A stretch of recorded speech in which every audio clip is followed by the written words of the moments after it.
Welcome to విధాత. మన దగ్గర Telangana cinema రంగం యొక్క ప్రస్థానం గురించి, ఈ సినిమా రంగంలో తెలంగాణ యొక్క పాత్ర, దీనికి సంబంధించినటువంటి అనేక అంశాల గురించి తెలియజెప్పడానికి తెలంగాణకు చెందినటువంటి తెలంగాణ ఆత్మ ఉన్న ప్రముఖ దర్శకుడు ఎన్ శంకర్ గారు మన దగ్గర ఉన్నారు. మన ఎన్ శంకర్ గారు ఎన్కౌంటర్ సినిమాతోటి 1997లో సినిమా రంగ ప్రవేశం చేశారు. అనేక హిట్ సినిమాల్ని తీశాడు.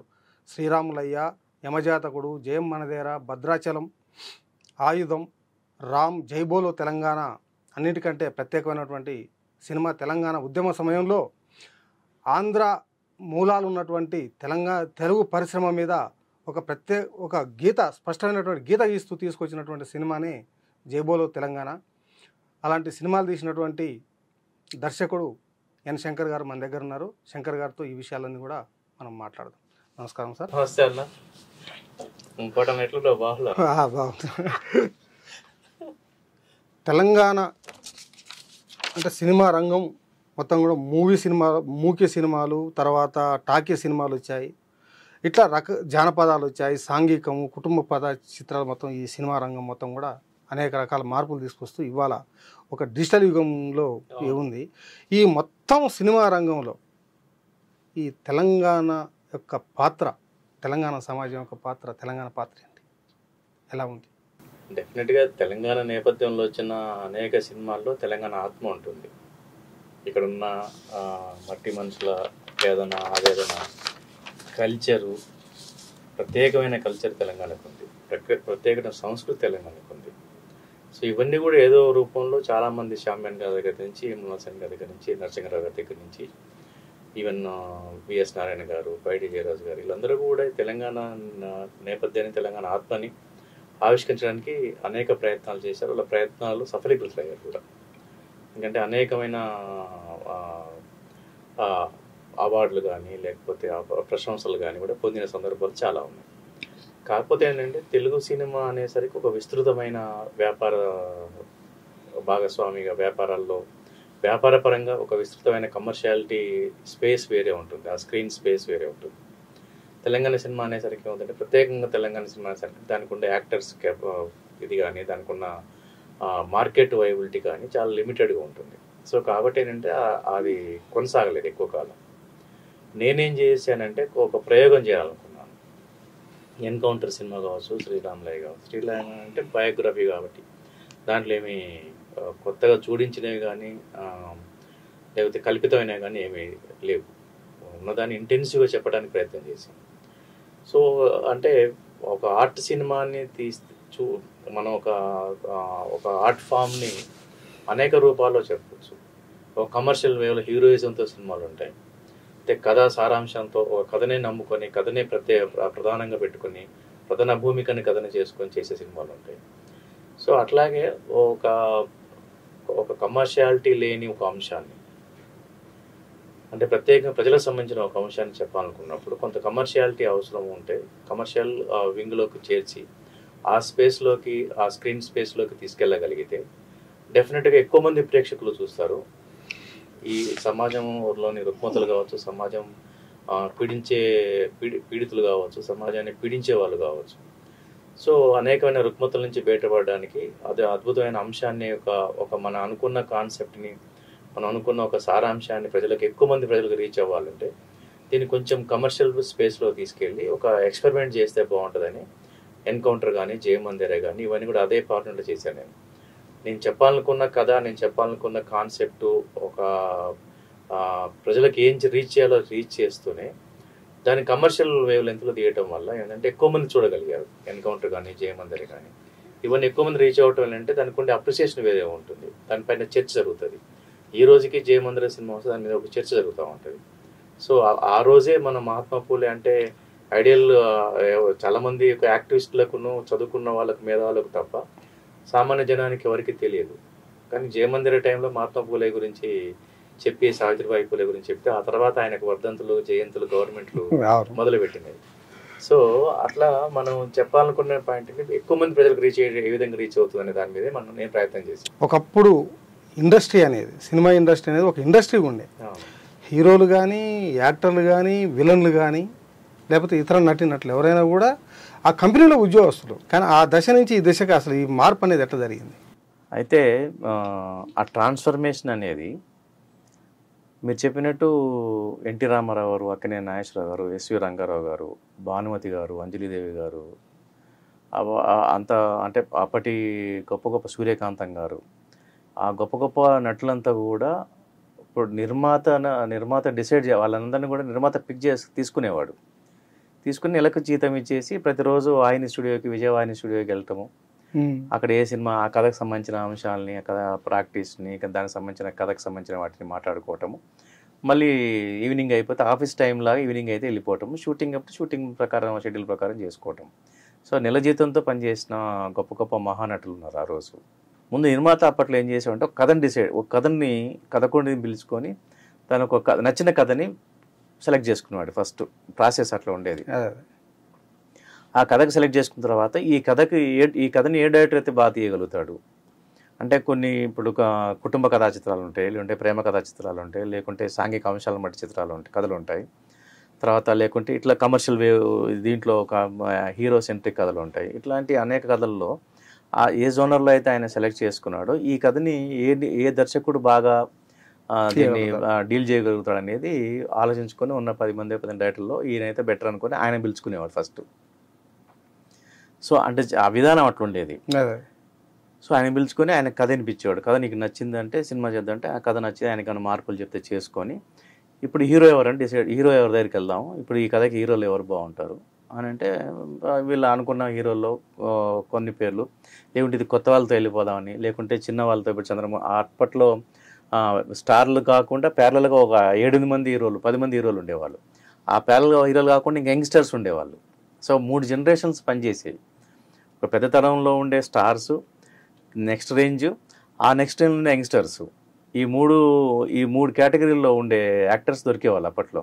ఆ కథను బట్టి చిన్న హీరోకి వెళ్దాం బాగుంటుంది ఇది, లేకుంటే ఈయనకి వెళ్దాము ప్యారలల్గా ఈయన బాగుంటుంది, లేకుంటే ఇది పెద్ద హీరో చేస్తేనే బాగుంటుంది అనేది అంటే కథ ప్రధానంగానే కథ అంశానంగానే ఎంపిక అనేది జరిగేది. అప్పుడు ఆ హీరోని అప్రోచ్ అయితే ఆ హీరో కథ ఎవరు ఈయన, దర్శకుడు ఎవరు ఈయన, నిర్మాత ఎవరు ఈయన, ముగ్గురు మీ కథ నచ్చింది కదా, నచ్చింది ఒక లైన్ చెప్పండి, ఓ లైన్ ఇది కథ, నీ క్యారెక్టర్ బడిపంతులు, ఓకే బాగుంది కదా, బడిపంతులు ఏం చేస్తాడు, పాటలు కాకుండా ఇంకేమైనా చేస్తాడా, పాటలు కాకుండా ఈ పని చేస్తాడు, బాగుంది కదా, బాగుంది, ఓకే సినిమా చేసుకోండి, నా జీతం ఎంత, మీ డేట్లు ఎప్పుడు కావాలి, ఇది జరిగేది. ఈ సినిమా తీసేటప్పుడే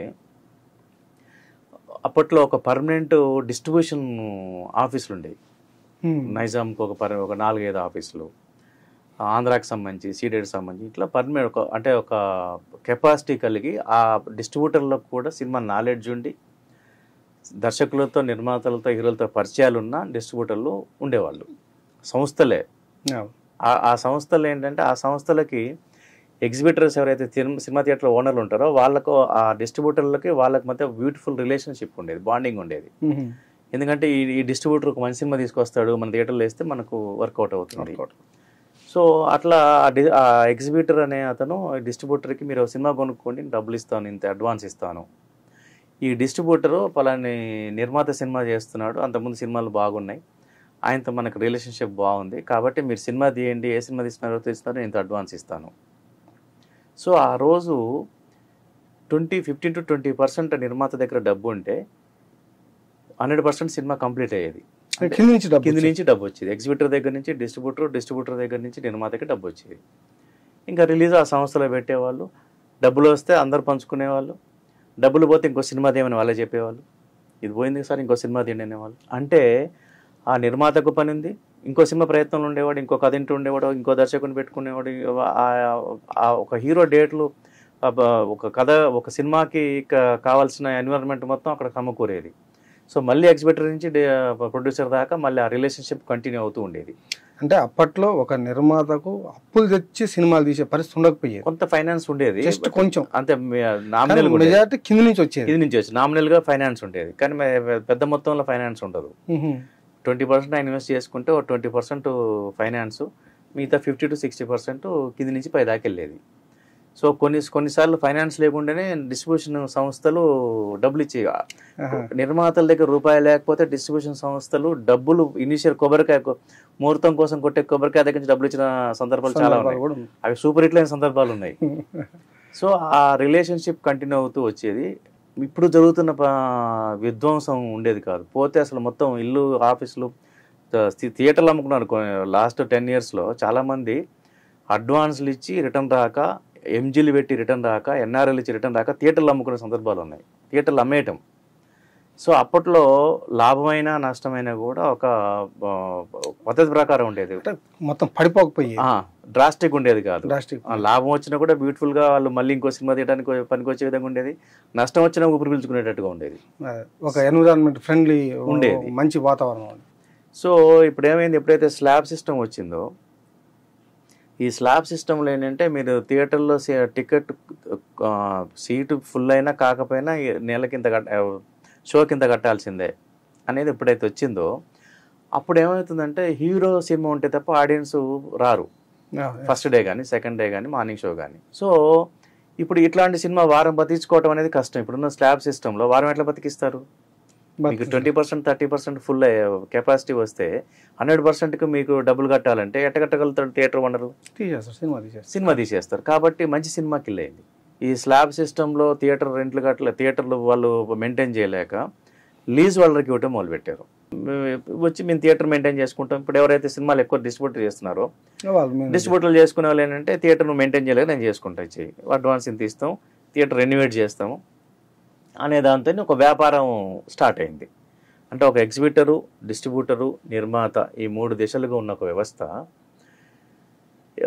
వ్యాపారం అంటే థర్డ్ పార్టీకి వెళ్ళిపోయింది. అంటే 4వ వ్యక్తి వచ్చాడు. ఇప్పుడు ఎగ్జిబిటర్కి, డిస్ట్రిబ్యూటర్కి, నిర్మాతకి, వీళ్ళ ముగ్గురికి సంబంధం లేకుండా 4వ వ్యక్తి ఎంటర్ అయ్యాడు.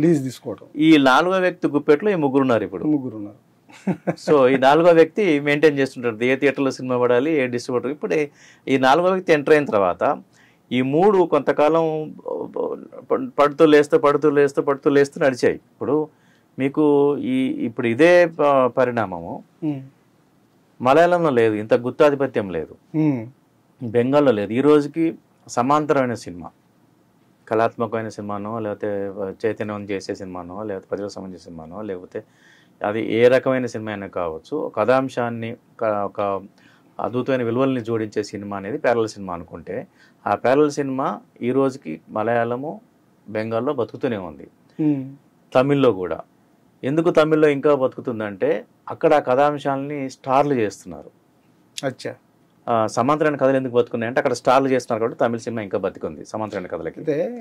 మలయాళంలో స్టార్లు కూడా అవే చేస్తారు, స్టార్ లేని వాళ్ళు కూడా కథలు చేస్తారు. బెంగాల్కి వస్తే స్టార్లు చేస్తారు, స్టార్ లేని వాళ్ళు కూడా చేస్తారు, బై చాయిస్ ఆఫ్ ది కథ డిమాండ్ బట్టి.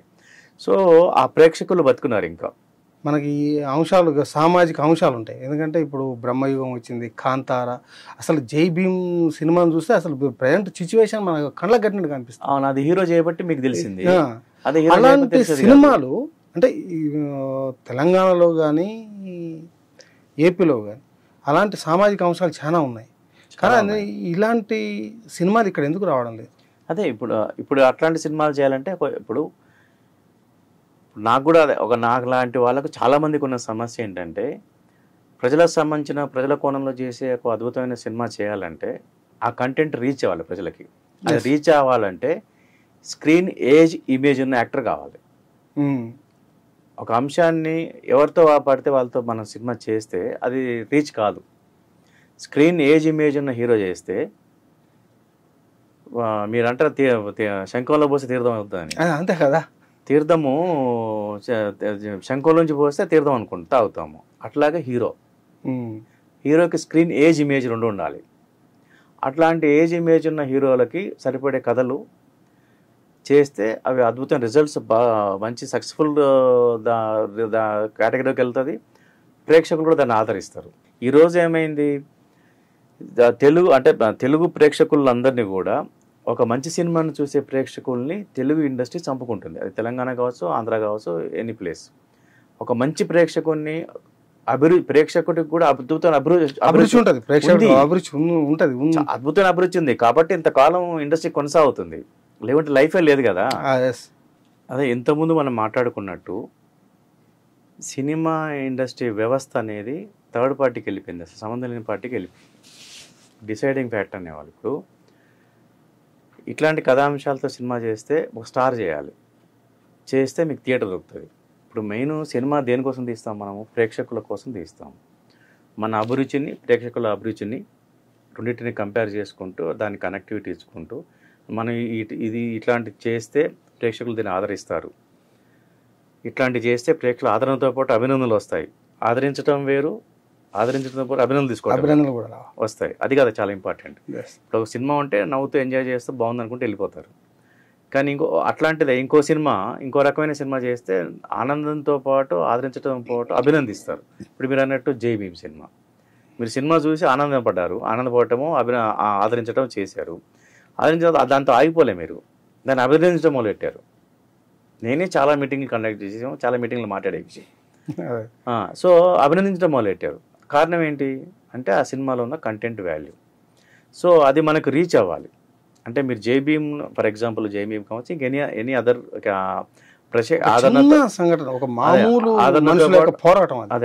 ఆదరణతో పాటు అభినందనలు పొందిన ఏ సినిమా అయినా కూడా ప్రేక్షకులు రీచ్ అవ్వటమే నిర్మాత లక్ష్యంగా ఉంటుంది. ఆ నిర్మాత, దర్శకుడు, ఆ సినిమా దానికి సంబంధించిన ప్రతి టెక్నీషియన్ కావచ్చు, దాంట్లో భాగస్వామి ప్రతి ఒక్కరి యొక్క అభిప్రాయం కానీ వాళ్ళ సంకల్పం ఏముంటుంది, మనం తీసేది మన టేస్ట్, మన అభిప్రాయం, మన ఎఫర్ట్స్, మన ఆలోచన, మన క్రియేటివిటీ మొత్తం ప్రేక్షకుల దగ్గరికి వెళ్ళాలి, వాళ్ళు ఆదరించాలి, అభినందనలు తీసుకోవాలి అనేది ప్రతి ఒక్కరికి కోరిక అదే ఉంటుంది జనరల్గా. కానీ ఆ కోరిక ఒకప్పుడు జరిగింది. సో అట్లాంటి హీరోలు ఆ రోజు ఉన్నారు కాబట్టే ఎన్నో ఎక్స్పెరిమెంట్లు జరిగాయి.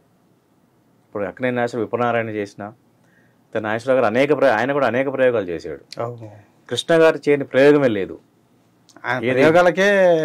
ఆయన అసలు కలర్ ఫిలిమ్స్ కానీ 70mm కానీ ప్రతిదీ టెక్నాలజీని అప్డేట్ అవుతూ ఉంటే దాంతోపాటు ఆయన కూడా పరిగెత్తాడు. ఆయన ఇన్వెంట్ చేశాడు, చాలా తెలుగు సినిమాకి చాలా పరిచయాలు చేశాడు ఆయన.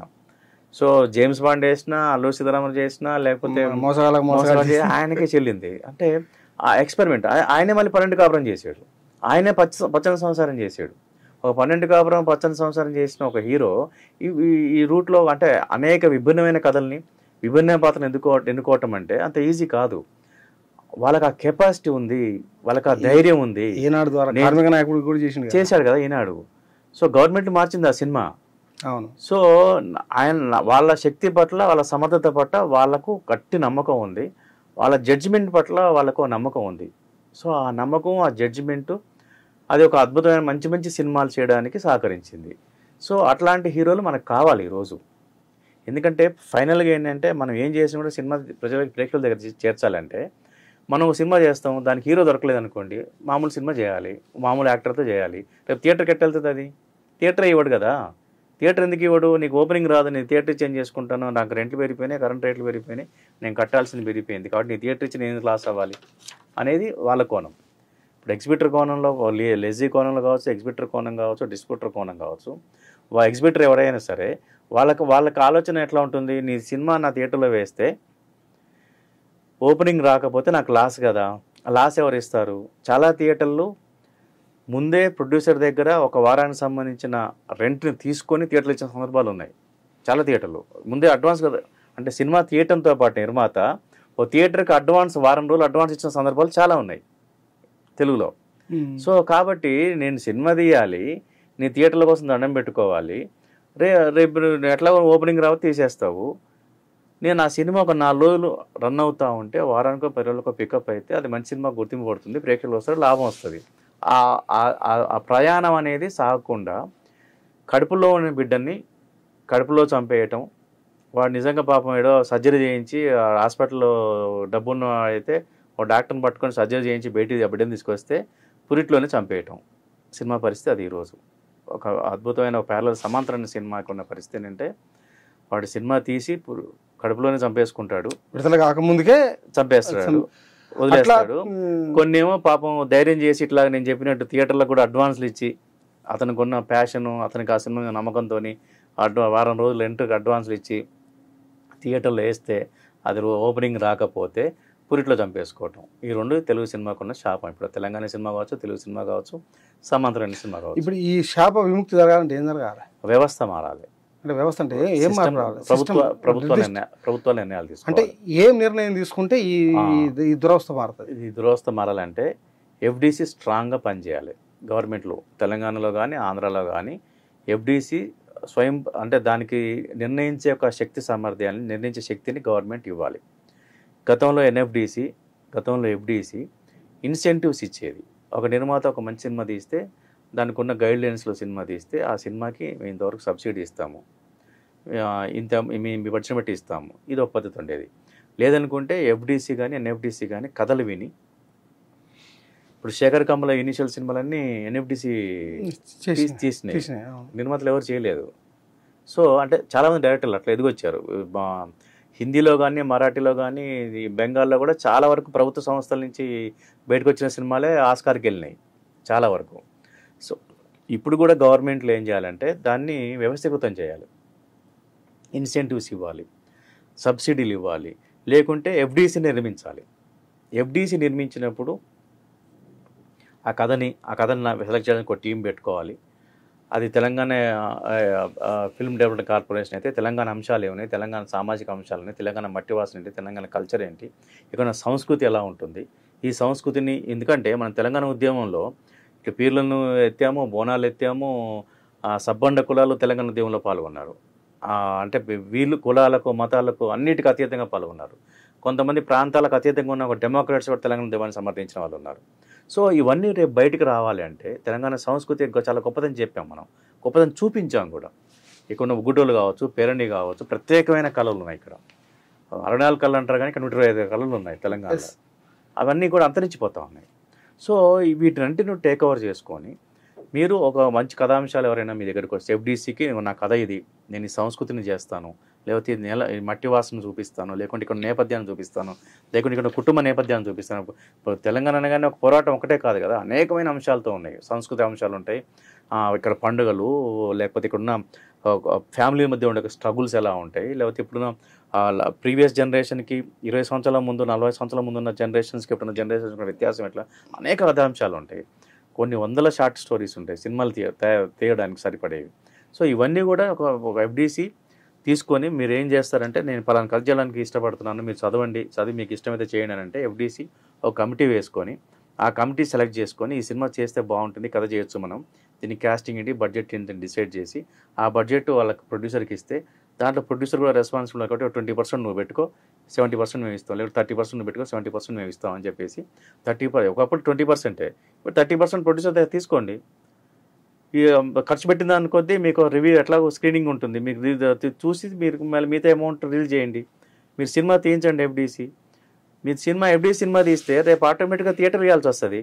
అంతే, ఖచ్చితంగా ఇవ్వాల్సి వస్తుంది. గవర్నమెంట్ చేస్తే గవర్నమెంట్ కూడా గైడ్ లైన్స్ మారుస్తుంది కదా, థియేటర్ సిస్టమ్ని మారుస్తుంది కదా. నీకు మార్నింగ్ షో ఇప్పుడు 5 షోలు పెడతాము అన్నారు, అదేం జరగలేదు. 5వ షో పెట్టండి, మధ్యాహ్నం ప్రైమ్ టైంలో ఒక షో ఇవ్వండి చిన్న సినిమాకి. అన్ని థియేటర్లో ప్రైమ్ టైంలో 2 స్క్రీన్లు ఇస్తే అది టాక్ వస్తూ ఉంటుంది బయటికి. సో ప్రైమ్ టైంలో అంటే ఆ సినిమాని బతికించడం కోసం ఏమేమి చేయాలో చేయగలిగితే సంవత్సరానికి దానికి అయ్యే బడ్జెట్ కూడా పెద్దగా అవ్వదు. మనం ఈ గవర్నమెంట్లు దానికి భయపడుతున్నారో లేకపోతే ఇంట్రెస్ట్ తెలియదు, కానీ ఏ గవర్నమెంట్ అయినా దానికి ఒక సఫిషియెంట్ బడ్జెట్ పెట్టి మిస్యూజ్ అవ్వకుండా దాన్ని కథల్ని సెలెక్ట్ చేసుకునే ఒక టీంని ఏదైతే కమిటీ ఉంటుందో ఆ కమిటీని ట్రాన్స్పరెంట్ ఉండే కమిటీని కంటే పెట్టగలిగితే ఆ కమిటీకి ఒక పారదర్శకత, ఒక విజను, తెలంగాణ ఆత్మ పట్ల ఉండే ఒక కమిట్మెంట్ కావచ్చు, దాని పట్ల ఉండే ఒక వాళ్ళకు నాలెడ్జ్ కావచ్చు. సో ఇవన్నీ ఉండి ప్రజెంట్ జనరేషన్కి ఎట్లా కనెక్ట్ అవుతుందనే ఒక ఐడియా కనుక వాళ్ళకు ఉండుంటే అట్లాంటి కథలు చేసుకుని సినిమాలు చేస్తే, సంవత్సరానికి 10 సినిమాలు చేస్తే, నెలకో 12 సినిమాలు చేయండి. మేము 50 సినిమాలు చేయమంటున్నామా? 12 సినిమాలు చేయండి. మీరు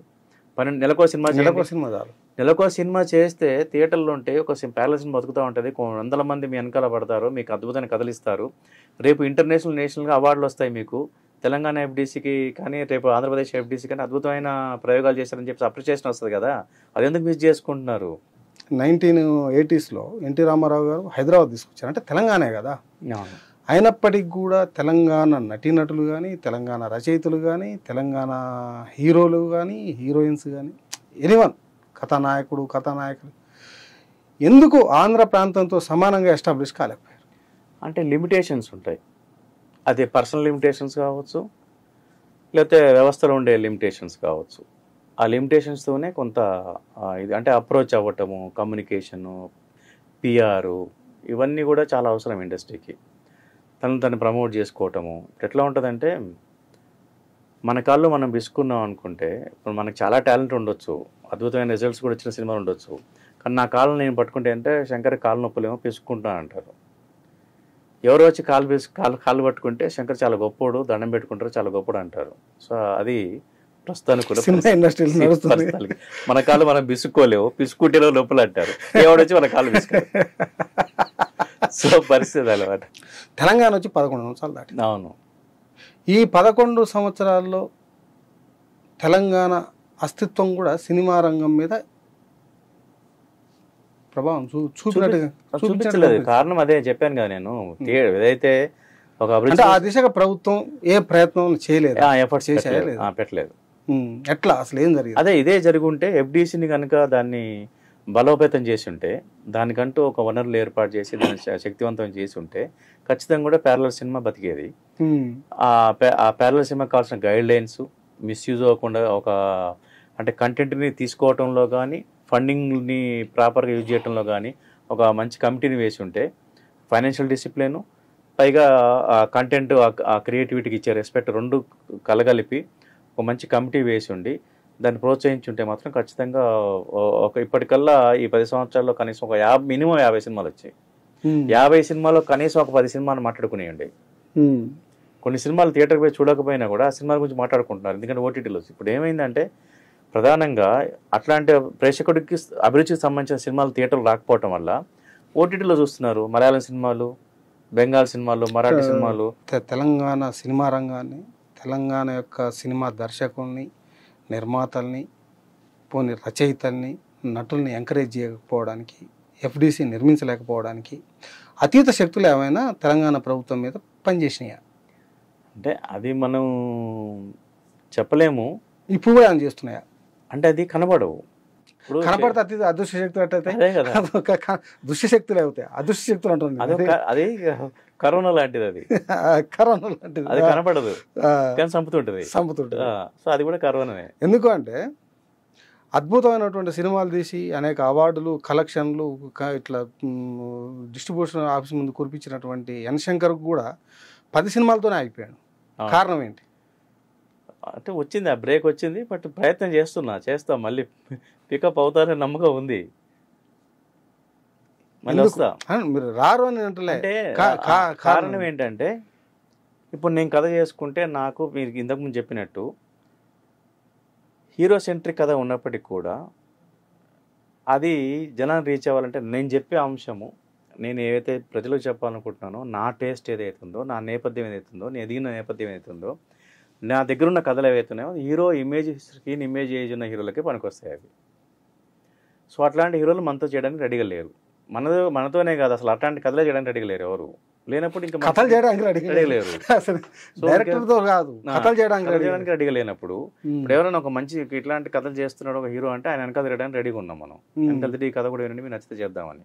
అసలు ఆ హీరోలు ఇంట్రెస్ట్ చూపించట్లే కదా. ఎవరు రన్నింగ్లో ఉన్నారు, మార్కెట్లో ఏ డైరెక్టర్ పరిగెత్తున్నారంటే ఆ డైరెక్టర్ని పికప్ చేసుకుంటున్నారు.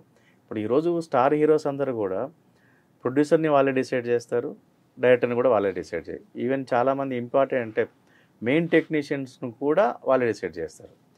మనం ఒక డైరెక్టరే సినిమాని డిసైడ్ చేసుకునేది, ఒక ప్రొడ్యూసరే డిసైడ్ చేసుకునే వల్ల 1 or 2 మెంబర్స్ తప్ప వేళ్ళ మీద కూడా లెక్క పెట్టలేము. వేళ్ళ మీద లెక్క పెడతా అంటే అది కూడా లేదు, వేళ్ళే లేవు, 1, 2 ఇద్దరు ముగ్గురు అంతే తప్ప మిగతా అంతా కూడా హీరోనే డిసైడ్ చేస్తాడు.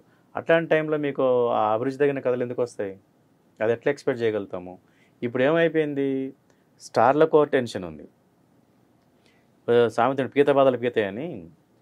ఎప్పుడైతే ఈ సిస్టమ్ ఎంటర్ అయిందో, అంటే ఓపెనింగ్ సిస్టమ్ ఎప్పుడైతే ఎంటర్ అయిపోయి ఇది రికార్డులు, ఫస్ట్ డే ఇన్ని 100 కోట్లు లేకపోతే ఇన్ని 50 కోట్లు, సెకండ్ డే ఇన్ని కోట్లు, థర్డ్ డే ఇన్ని కోట్లు, ఫోర్త్ డే ఈ వారం ఇన్ని కోట్లు, ఎప్పుడైతే ఈ కలెక్షన్స్ వేట ఈ కలెక్షన్ ఫోబియా వచ్చిందో ఏ హీరో కూడా నా ఓపెనింగ్ ఈ ప్రీవియస్ ఫిల్మ్ కంటే ఇంకా బెటర్గా ఉండాలి. సో కమర్షియల్గా నేను ఈ సినిమా 100 కోట్లు తీస్తే నెక్స్ట్ సినిమా 200 కోట్లు తీయలేదు, కనీసం 150 కోట్లు తీయాలి. సో ఇట్లా రైజింగ్ పరిగెత్తే మూల్లో ఆ మైండ్ అంతా అక్కడే పెట్టుకున్నారు తప్ప ఈ సినిమా తీస్తే 10 కాళ్ళ పాటు నిలబడతాము. ఇప్పుడు ఏ హీరో సినిమా అయినా గుర్తుపెట్టుకునే సినిమాలు ఉన్నాయన్నా? ఒక్కడు కూడా లేదు. ఆ రోజుకు ఆ 4 రోజులు. ఇప్పుడు ఏ హీరో సినిమా అయినా కనీసం 50 రోజులు నడుస్తుందా? ఒకప్పుడు 100 రోజులు, 150, 360 సంవత్సరాలు, 360 రోజులు నడిచే సినిమాలు కూడా చాలా ఉన్నాయి కదా. చిన్న సినిమాలు, చిన్న డబ్బింగ్ సినిమాలు, ప్రేమ సాగర్ సినిమాలు 360 డేస్ నడిచినాయి.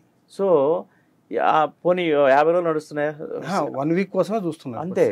అంటే ఇన్స్టెంట్ అనమాట, అంతే. 1 వీక్ కోసం ఉన్న థియేటర్లు మొత్తం క్యాప్చర్ చేయాలి. నేను అన్నట్టు ఇందాక బీ సెంటర్లో ఒక 5 థియేటర్లు ఉంటే 4 థియేటర్లో సినిమా వేయాలి, లేకుంటే 5 థియేటర్లో సినిమా వేయాలి.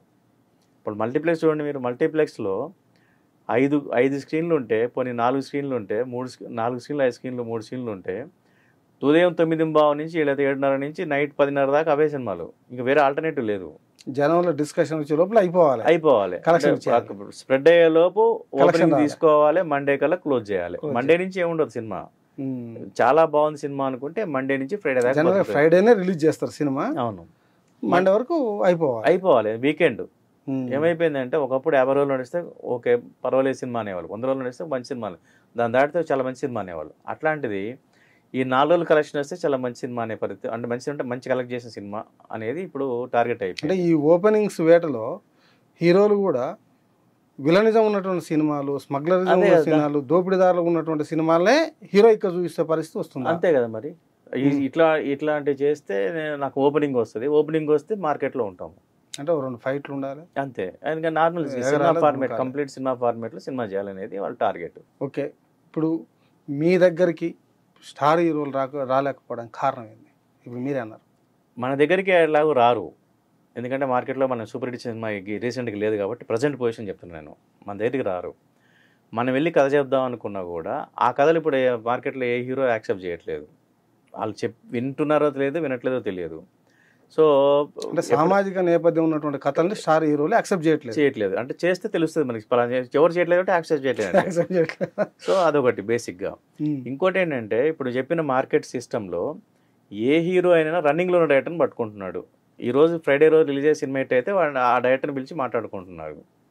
ఎందుకు అని అంటే combination, producer, director, hero combination, music director, ఈ కాంబినేషన్తో ఓపెనింగ్స్ వస్తాయి. ఇప్పుడు సక్సెస్ఫుల్ డైరెక్టర్ని పెట్టుకుంటే ఓపెనింగ్ వస్తుంది. గ్యాప్ వచ్చిన డైరెక్టర్ని పెట్టుకుంటే ఓపెనింగ్ రాకపోవచ్చేమో. అంటే దాంట్లో ఇరుక్కుపోయారు, వాళ్ళ చట్టంలో ఇరుక్కుపోయారు. ఇండస్ట్రీ మొత్తం చట్టంలో, హీరోలు ఒక్కలే కాదు అందరూ. ఇప్పుడు నిర్మాతలు కూడా ఇప్పుడు హీరో దగ్గరికి 1 సంవత్సరం 2 సంవత్సరాల ముందే అడ్వాన్స్, ఈరోజు ఒక 20 కోట్లు 10 కోట్లు అడ్వాన్స్ ఇచ్చి వాళ్ళు 3 సంవత్సరాలు 4 సంవత్సరాలు కూడా వెయిట్ చేయడానికి రెడీగా ఉన్నారు తప్ప ఇంకో సినిమా చేయడానికి రెడీ లేరు నిర్మాతలు. కారణం ఏంటంటే ఇంకో సినిమా ఇస్తే చేతులు కాలిపోతాయేమో. ఎట్లా మార్కెట్లో హీరో ఉన్నాడు, అతను ఇంకో 10 years 15 years లైఫ్ ఉంది, వెనకాల తిరుగుదాము, వస్తే మంచి పెద్ద సినిమా చేయొచ్చు. మంచి సినిమా కాదు, పెద్ద సినిమా అంతే. మంచి సినిమా అనేది అసలు సినిమా ఇండస్ట్రీలో వెళ్ళిపోయింది. అసలు ప్రొడ్యూసర్లకి చాలా మందికి అదే తెలియదు, ఏం తీస్తున్నారు, లైన్ తెలుస్తుంది అంతే వాళ్ళకి. ఆ రోజు ఇప్పుడు సినిమాలో పెద్ద సినిమా తీయాలి, ఓపెన్ హిట్ కొట్టే సినిమా తీయాలి, మంచి సినిమా అనేది, మంచి కథ అనేది లేదు. అంటే ఆ దశలో ప్రయాణం చేయట్లేదు. ఎందుకంటే ప్రొడ్యూసర్ అడ్వాన్స్ ఇచ్చిన ప్రొడ్యూసర్కి డైరెక్టర్ ఎవరో తెలియదు, హీరో డేట్లు ఎప్పుడు ఇస్తాడో తెలియదు.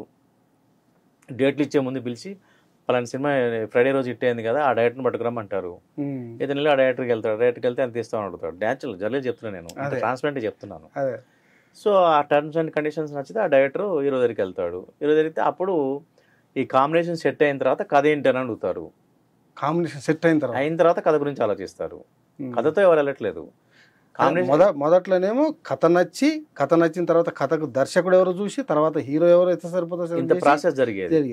ఇప్పుడు దర్శకుడు, నిర్మాత, దర్శకుడు, హీరో సెట్ అయినాక కథ గురించి డిస్కస్ చేస్తారు. హీరో ఇద్దరిని సెలెక్ట్ చేసుకున్న తర్వాత అప్పుడు మీరు ఏ జోన్లో కట్ చేస్తారు, ఇట్లాంటి చేస్తే బాగుంటుంది, అట్లాంటి చేస్తే బాగుంటుంది, నేను ఇంతకుముందు ఇలాంటి సినిమా చేసినా కాబట్టి నువ్వు ఇలా అలాంటి సినిమా చేసినా కాబట్టి ఇంకో రకంగా వెళ్దాం. సో దాన్ని బట్టి కదంటే కుకుడ్ అప్ స్టోరీస్ అన్ని మనం జీవితంలో నుంచో, మన ఆలోచనలో నుంచో, మన ఇదిలో నుంచి, మన క్రియేటివిటీ, దీంట్లోంచి వచ్చిన కథలకు ఉండే లైఫ్కిను కుకుడ్ స్టోరీస్ ఉండే లైఫ్కి చాలా డిఫరెన్స్ ఉంటుంది. ఎందుకంటే మనం 70s 60s 70s 80s 90s వరకు కూడా సంవత్సరానికి ఒక 10 సినిమాలు ఖచ్చితంగా చెప్పగలుగుతాం ఇట్లాంటి మంచి సినిమాలు ఉన్నాయని. అవును. ఇప్పుడు నా లాస్ట్ 15 ఇయర్స్గా చూస్తే దాదాపు ఒక 10 సినిమాలు చెప్పగలుగుతాం మేము, అది కూడా తక్కువే. సో అంటే ఎందుకు అంత గుర్తు పెట్టుకోలేని సినిమాలు వస్తున్నాయి? మనం ఇప్పుడు ఒక సినిమా చూసిన తర్వాత చాలా హార్ట్ టచింగ్ సినిమాలు ఉంటాయి, అవి మర్చిపోం. థియేటర్ బయటకు వచ్చిన తర్వాత కూడా అది మనల్ని వెంటాడుతుంటుంది. ఇప్పటికి కూడా వెంటాడుతున్నాయి. వెనకటి ఎన్నడో చూసిన సినిమాలు ఇప్పటికి అదే చెప్తున్నా నేను. సో అట్లాంటి సినిమాలు ఈరోజు మనకు మార్కెట్లో లేవు. ఏదో ఆ రోజుకి 4 రోజులకు సినిమా చేయటం, వదిలేయటం అంతే. ఇంత మార్కెట్ వచ్చి చరిత్రలో ఎవరైనా మర్చిపోతారా? దానవీర సూరకర్ణ, గూఢాచారి 116, మోసగాడు, అల్లూరి సీతారామరాజు, అసలు ఎన్ని సినిమాలు అసలు. వాటిని అసలు దానవీర సూరకర్ణ అనేది జీవితంలో ఎవడు మర్చిపోడు. ఎన్టీ రామారావు గారు దుర్యోధనుడు వేసాడు కదా, వేస్తాడు ఎవరన్నా? ఆయన వేసిండు, మెప్పించిండు, అదే కదా సమాజాన్ని మెప్పించిండు. ఇప్పుడున్న హీరోలు చేయగలుగుతారా? చేయలేరు కదా. ఎందుకంటే భయం. ఎందుకంటే మార్కెట్లో ఈ పరిగెత్తే క్రమంలో, ఈ రన్నింగ్ రేస్లో మనం ఏమైనా సైడ్ అయిపోతామా, లేకపోతే రన్నింగ్ రేస్లో మనం వెనకబడిపోతామా అని ఒక భయం వాళ్ళని వెంటాడుతుంది. సో ఆ భయం వదిలేస్తే వాళ్ళు ఒక మంచి కథను సెలెక్ట్ చేసుకుంటే ఖచ్చితంగా కలకాలం నిలిచిపోయి గుర్తుపెట్టుకునే సినిమాలు వస్తాయి. ఈ రోజుకి వెంకటేష్ బాబుకి జయమందర్ గురించి మాట్లాడుతున్నారు తప్ప మిగతా సినిమా గురించి మాట్లాడుతుంటారు. ఈ రోజుకి వారానికి 2 సార్లు సినిమా వస్తుంటుంది. సినిమా వచ్చినప్పుడల్లా నాకు మెసేజ్లు వస్తుంటాయి, సినిమా వచ్చింది, అదే మెసేజ్ అన్న ఏం సినిమా అన్న మొత్తం చూస్తున్నా అంటారు. అసలు ఇన్నిసార్లు చూసినా కూడా మొత్తం సినిమా చూస్తాం చాలామంది ఇప్పుడు ఇక్కడ అన్ని చోట్ల. సో ఎందుకు గుర్తుపెట్టుకుంటారు ఆ సినిమాని ప్రత్యేకంగా? చాలా సినిమాలు చేశాడు కదా వెంకటేష్ బాబు. చాలా సినిమాల్లో ఈ మధ్య కాలంలో వచ్చిన సినిమాలలో బలగం సినిమాని గుర్తుపెట్టుకోగలుగుతాం, మిగతా గుర్తుపెట్టుకోవాలి. ఎందుకు గుర్తుపెట్టుకోలేము? అదే బలగంలో టచింగ్ ఉంది, అదే పరిస్థితి. బలగంలో ఇది ఒక టచింగ్ ఉంటుంది, నేపథ్యం ఉంటుంది, ఒక లైఫ్ ఉంటుంది. అంటే లైఫ్ లెస్ సినిమాలన్నీ. ప్రభుత్వానికి మీరు నిర్దిష్టమైనటువంటి ప్రతిపాదనలు ఏమైనా పెడుతున్నారు? ఇప్పుడు ఇవే ఆలోచన ఉందా? ఎఫ్డిసిని బలోపేతం చేయాలి ఫస్ట్. ఎఫ్డిసి ద్వారానే సినిమా ఇండస్ట్రీకి, చిన్న సినిమాలకి లేకపోతే సమంతరాని సినిమాకి ఇన్సెంటివ్స్ ఇవ్వాలి, సబ్సిడీస్ ఇవ్వాలి. వాళ్ళే కథలు తెచ్చుకుంటే ఎఫ్డిసి నిర్మించి ప్రోత్సహించాలి. ఇప్పుడు కొంతమంది నిర్మాతలు ఏం చేస్తారంటే, మంచి సినిమా చేస్తుంది, దీనికి సబ్సిడీ ఏమంటారు, నేను తీసుకుంటే రిలీజ్ చేస్తాను, నాకు ఎఫ్డిసి నుంచి థియేటర్లు ఇప్పించండి, ఎంత ఒక అమౌంట్ సబ్సిడీ. ఇంతకుముందు సబ్సిడీలు ఇచ్చారు, అవును, గవర్నమెంట్ ఇచ్చారు. దాదాపు 10 లక్షలు 20 లక్షల వరకు కూడా వెళ్ళినాయి. చిన్నపిల్లల సినిమా చేస్తే ఇంకా ఎక్కువ ఇచ్చారు, 25 లక్షల దాకా ఇచ్చారు. ఇప్పుడు చిన్నపిల్లల సినిమా లేదు, పెద్దల సినిమా లేదు, చిన్నపిల్లల సినిమా ఏం చేస్తారు? సో మీరు మంచి సినిమాకి సబ్సిడీ ఇవ్వండి, ఆ నిర్మాత కష్టాలు నిర్మాత పడుకుంటాడు. థియేటర్ రిలీజ్గా సహకరించండి. ఎఫ్డిసి ఒక గైడ్లైన్స్ తయారు చేసుకోండి. గైడ్లైన్స్ తయారు చేసి ఇగో ఈ సినిమా ఇన్ని షోలు ఇవ్వాలి మీరు అనే ఒక టర్మ్స్ అండ్ కండిషన్ ఫ్రేమ్ చేయండి. లేకపోతే మీరు నిర్మించండి, ప్రొడ్యూసర్కి 30% పెట్టించండి, 70% ఎఫ్డిసి పెట్టండి. రేషియో ప్రకారం మీరు ప్రాఫిట్లో పర్సెంటేజ్ తీసుకోండి. ఎఫ్డిసి నిర్మిస్తే దాని వాల్యూ, గొప్పతనం పెరుగుతుంది, ఎఫ్డిసి యొక్క యాక్టివిటీ పెరుగుతుంది, గొప్పతనం పెరుగుతుంది, ఎక్కువ మంది కళాకారులకి అవకాశం ఇచ్చినట్టుగా ఉంటుంది, ప్రోత్సహించినట్టుగా ఉంటుంది. రేపు థియేటర్ సిస్టంలో ఇది కిల్ అవ్వబడదు కదా, పురిట్లో చచ్చిపోదు కదా, పురిట్లో చచ్చిపోదు కదా సినిమా. తెలంగాణ ప్రభుత్వం ఒక సినిమా పురిట్లో చనిపోకుండా కాపాడడానికి కావాల్సినటువంటి చర్యల్ని ఈ రూపంలో తీసుకుంటే అది థియేటర్ల మీద ఉన్నటువంటి గుత్తాధిపత్యం. ఇప్పుడు డిస్ట్రిబ్యూటర్ ఎగ్జిబ్యూటర్ పోయి 3వ వ్యవస్థ వచ్చింది కదా, మొత్తం గుత్తాధిపత్యం పట్టుకుని, ఆ గుత్తాధిపత్యం పోవాలి అంటే ప్రభుత్వం ఏం చేయాలి? దాన్ని భద్రపడడానికి ఏం చేయాలి? దానికి చాలా సిస్టమ్స్ ఉన్నాయి, కానీ ఆ ప్రభుత్వాలు అట్లాంటివి చేయలేవు లీగల్గా. ప్రభుత్వ పరంగా నువ్వు లీవ్ తీసుకోవద్దని చెప్పే రైట్ ప్రభుత్వానికి లేదు. ఇప్పుడు మీకు థియేటర్ ఉంది, నేను లెజీని, మీ థియేటర్ మీరు మెయింటైన్ చేయలేకపోతున్నారు, మీకు 100 రూపాయలు ఇచ్చి నేను థియేటర్ తీసుకుంటాను, వద్దనే రైటు గవర్నమెంట్కి ఎందుకు ఉంటుంది? అంటే ఇది ఎక్కడ బ్రేక్ కావాలి? అది బ్రేక్ కావాలంటే ఏం చేయాలంటే, ఎఫ్డిసి చాలా బలోపేతం అయ్యి టర్మ్స్ అండ్ కండిషన్స్తో థియేటర్కి, ఒక ఎగ్జిబిటర్కి ఒక థియేటర్ నిర్మిస్తే ఆ థియేటర్కి పర్మిషన్ ఎవరు ఇస్తారు? గవర్నమెంట్ ఇస్తారు. సో గవర్నమెంట్ గైడ్లైన్స్లోనే పర్మిషన్ ఇచ్చేప్పుడు మార్చాలి, ఒక రూల్స్ ఫ్రేమ్ చేయాలి. ఒక చిన్న సినిమాని ఈ షోగా వేయండి, ప్రైమ్ షో ఒక షో ఇవ్వండి. ఇప్పుడు మీకు 4 షోలు ఉంటే ఒక ప్రైమ్ టైంలో ఒక షో ఇవ్వండి చిన్న సినిమాకి. అది బతికింది అనుకో, కంటిన్యూ అవుతుంది, ఇంకో షో నువ్వే పెంచుకుంటావు. బతకలేదనుకో, వారం నుంచి పక్కన పెట్టు, రిజల్ట్ తెలిసిపోతుంది. ఫస్ట్ ఒక షోతోని 2 షోలతోనే తెలిసిపోతుంది. ఆపరేటర్ చెప్తాడు ఈ సినిమా 2 షోలు కూడా వేస్ట్ అని చెప్తాడు, ఏమంటే ఇది కంటిన్యూ చేస్తే బాగుంటుందని చెప్తాడు. మీరు మొత్తం కూడా ఒక సామాజిక నేపథ్యం ఉన్నటువంటి సినిమాని తీస్తున్నారు. ఎన్కౌంటర్తో మీరు స్టార్ట్ చేశారు శ్రీరామ్లే. అంటే మొత్తం ఒక నక్సలిజం బ్యాక్గ్రౌండ్ కానీ, అంటే సాయుధ పోరాట బ్యాక్గ్రౌండ్స్ కానీ, రెండోది కులాలకు వ్యతిరేకంగా అంటరానితనానికి వ్యతిరేకంగా జరిగినటువంటి పోరాటం జయమనేది, అవును. ఇలాంటి అంశాలను మీరు తీసుకొని వచ్చారు. మీరు సినిమా రంగంలోకి ప్రవేశించడానికి మీకు ప్రేరణ కలిగించినటువంటి అంశాలు ఏంటి? యాక్చువల్ అనుకోకుండా పోయినా అసలు సినిమా పట్ల అసలు సినిమా నేను కాలేజీలో నల్గొండలో కాలేజ్ చదివేటప్పుడు సినిమా చూడదని చెప్పేవాళ్ళం. సినిమా చూడదని చెప్పేవాళ్ళు. సినిమాలను మనం మత్తులో పడేస్తాయి, మనం రాంగ్ రూట్లో పట్టిస్తున్నాయి కాబట్టి సినిమాలకు వ్యతిరేకంగా ఉండేవనేవాళ్ళం.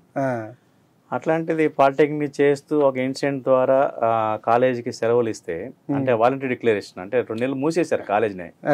ఒక ఇన్సిడెంట్ జరిగింది కాలేజీలో, ఒక స్టూడెంట్ మర్డర్ జరిగితే కాలేజీని మూసేస్తే, ఆ టైంలో ప్రభాకర్ రెడ్డి గారిది మాది పక్కపక్క విలేజెస్. సో ప్రభాకర్ రెడ్డి గారి ఫాదర్ చనిపోయినప్పుడు నేను వెళ్తే అక్కడ నేను రాసిన కవితలు ఇవన్నీ కూడా రామరెడ్డి సార్ అని ప్రభాకర్ రెడ్డి గారు రూమ్మేట్. సో ప్రభాకర్ రెడ్డి గారి మదరు ఫాదర్ ఉన్నప్పుడు నేను ఆ ఇంటికి వెళ్ళేవాడిని. ఎందుకంటే రవీంద్ర రెడ్డి గారు నన్ను తీసుకెళ్ళి ఆ ఇంట్లో ఆడిచ్చేవాడు. చిన్నోడిని కదా, తీసుకెళ్ళి అక్కడ వెళ్తే అక్కడ ఆడుకునేవాళ్ళని.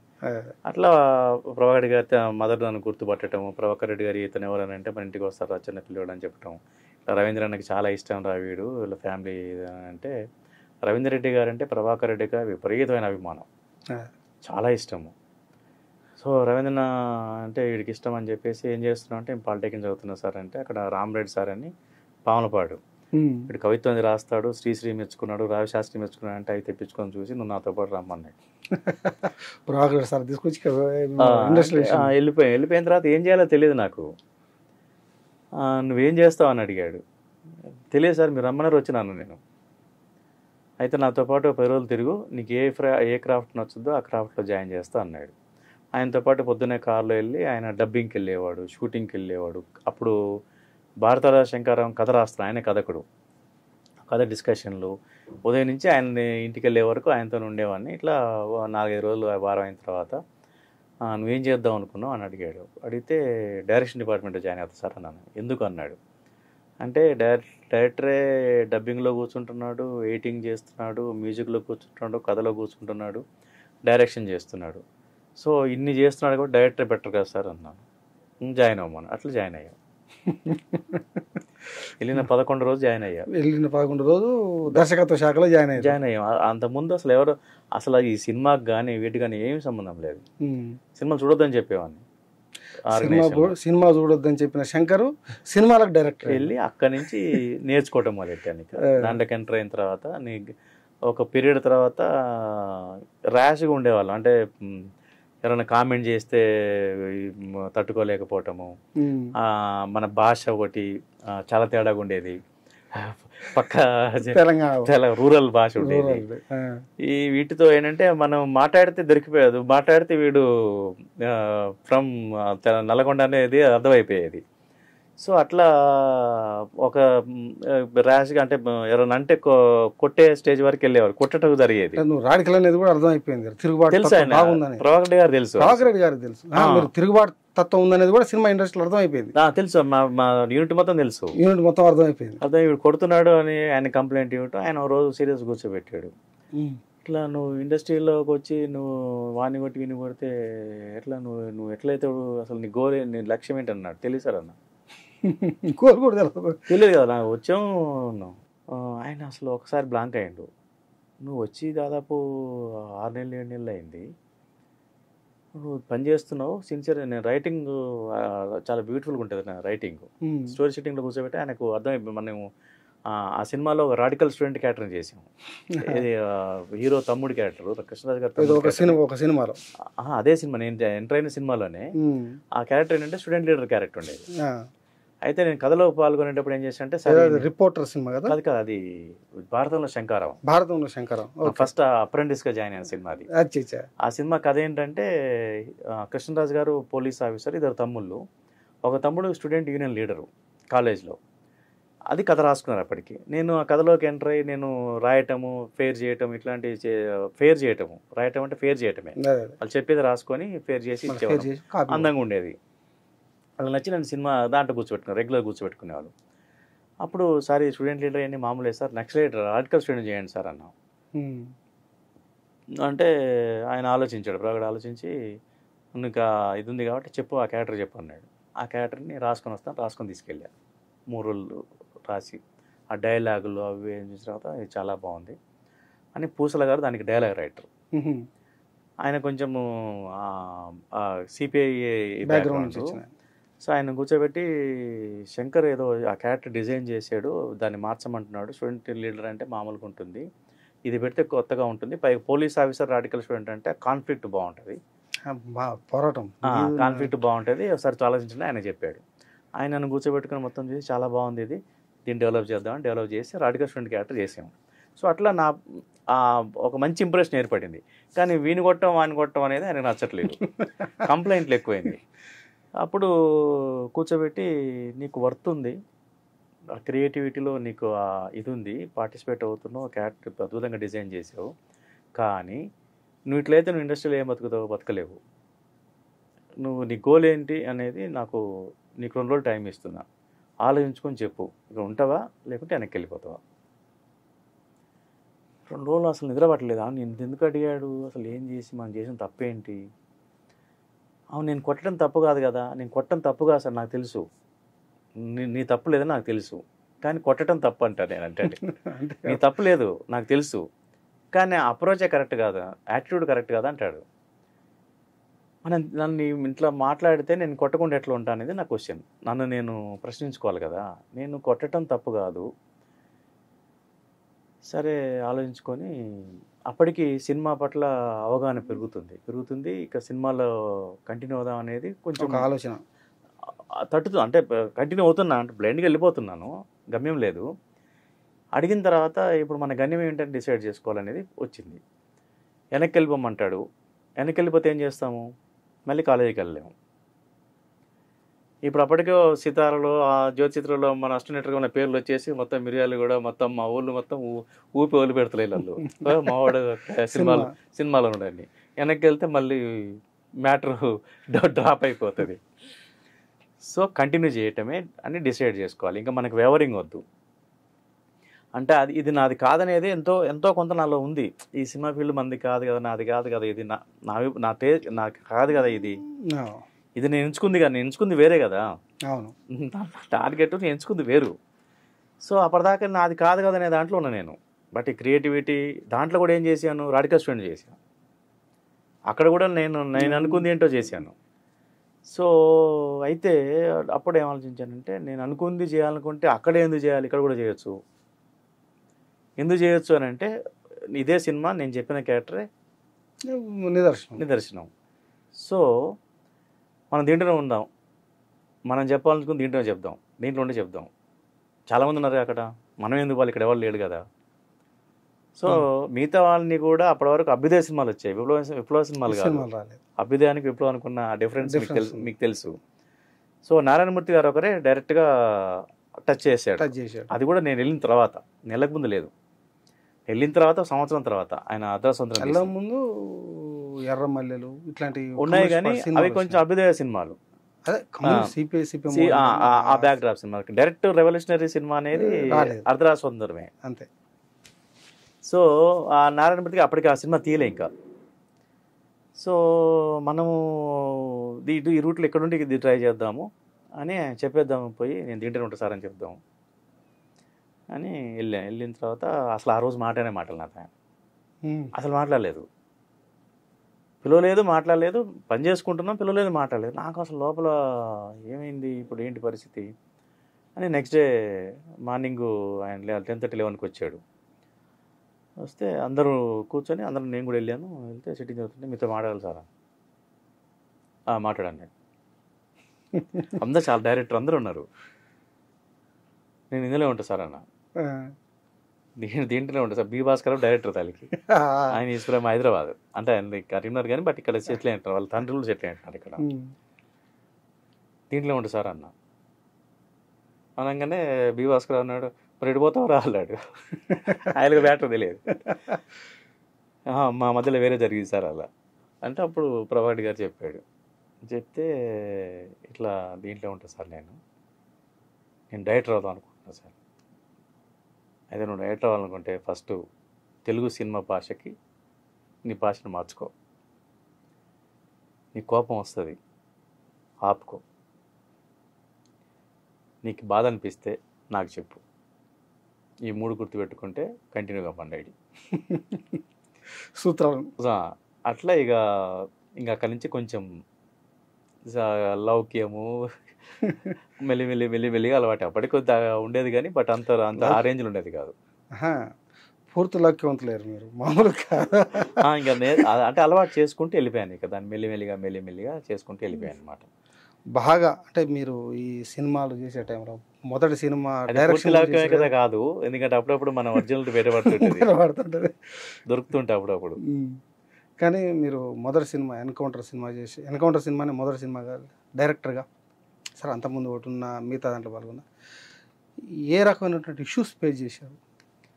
ఎన్కౌంటర్ చెప్పాలంటే చాలా ఇష్యూస్ మీరు ఫేస్ చాలా చేశారు. చాలా బిల్స్ ఉంటాయి. అది లైఫ్ అండ్ డెత్ క్వశ్చన్ కదా అది. అప్పుడు డీజీపీ దొర ఉండేవాడు. ఎవ్రీ డే మనం ఎన్కౌంటర్ వార్త చూస్తుండేవాళ్ళం. తెలంగాణలో పేపర్లో ప్రతిరోజు ఎన్కౌంటర్ వార్తే కదా, ఏదో ఒక ఎన్కౌంటర్. ఇక్కడ ఎన్కౌంటర్ లేని పేపర్ లేదు, పేపర్ లేదు. సో అట్లాంటి టైంలో ఎన్కౌంటర్ టైటిల్ పెట్టి సినిమా చేయడం అనేది పెద్ద సాహసం. అది దాని గురించి చెబితే 1 గంట పట్టుద్ది. ఇంటర్వ్యూలో దాని ప్రత్యేక ఇంటర్వ్యూ పెట్టుకుందాం. చాలా పెద్ద సబ్జెక్ట్ అది. అంటే ఆ ఎన్కౌంటర్ సినిమా స్టార్ట్ అయిన దగ్గర నుంచి నా మీద నిఘా ఉండేది. నేనేం షూటింగ్ చేస్తున్నాను. ఇప్పుడు వికారాబాద్లో షూటింగ్ చేస్తే అక్కడ డిఎస్పీ ఉన్నాడు. ఇప్పుడు 2 ఎస్ఐ సిఐలు, 2 వాళ్ళు మహబూబ్నగర్ నుంచి. అక్కడ వికారాబాద్ ఎస్ఐ సిఐ 2 మహబూబ్నగరే. డిఎస్పీ ఎక్కడో తెలియదు నాకు. ఆయన షూటింగ్ స్టార్ట్ అయిన దగ్గర నుంచి వీళ్ళిద్దరూ నాకు బాగా సహకరిస్తున్నారు. ఆయన రావట్లేదు, రమ్మంటున్నాడు అంటారు, నేను వచ్చి కలవమంటున్నాడు అంటారు. అంటే డిఎస్పీ దగ్గర నేను ఎందుకు పోవాలి అని, నేను ఎందుకు పిలుస్తున్నాడు అనేది ఇది ఉండే. అంటే వచ్చి కలవాలని ఆధిపత్యమా అంటే అట్లా కూడా యాంగిల్ ఆలోచిస్తాం కదా. వచ్చి కలవాలని అంటే డిమాండ్ అయ్యేది, ఎందుకు కలవాలి అనేది ఒకవైపు ఉండే. సరే కలిస్తే ఉందిలే అని, సరే చాలా టెన్షన్లో ఉన్నాను కదా. ఈ షెడ్యూల్ లాస్ట్ డే ఇంకొక 5 రోజులే ఉంది, షూటింగ్ అయిపోయిన తర్వాత వచ్చి కలుస్తా సార్ నేనని రిక్వెస్ట్ చేశాను. సిఐని రిక్వెస్ట్ చేస్తే వాళ్ళు వెళ్ళి చెప్పినట్టున్నారు. చెప్పి ఇట్లా షూటింగ్ ఆడవాడు మేము చూస్తున్నాం సార్ అంటే, ఎవ్రీడే మాకు తెలియని విషయం ఏంటంటే ఎవ్రీడే నేను చేసే ప్రతి డైలాగు ప్రతి సీను రిపోర్టింగ్ పైకి వెళ్తుంది. సో పైగా వికారాబాద్లో గోధుమగూడ అని ఒక విలేజ్ ఉంటుంది, అక్కడ షూటింగ్ చేస్తున్నాం. ఒక పార్టీ బాధ్యుడు కృష్ణ గారు గన్ పట్టుకొని నడుస్తూ ఉంటే దగ్గరకు వచ్చి ఇట్లా కాదు గన్ను పట్టుకో, ఇట్లా పట్టుకో అని ఆయన చూపించి వెళ్ళిపోయాడు. వాళ్ళకి తెలుసు ఆయన ఎవరో, పోలీసులు మఫ్టీలో ఉన్నారు, ఆయన ఎవరో వాళ్ళకి తెలుసు. వచ్చిన కార్యదర్శి రంగారెడ్డి జిల్లా కార్యదర్శి కృష్ణ గారికి వాళ్ళు చెప్పారు, సార్ వచ్చిన ఆయన నక్సలైట్ సార్ అని చెప్పారు. ఆయన అసలు 1 నక్సలైట్ వచ్చాడు. కృష్ణ గారు చాలా బోలా మనిషి, చాలా ఆనందపడతాడు, ఎగ్జైటింగ్ ఉంటుంది ఆయనకి, అంటే ఆనందపడతాడు.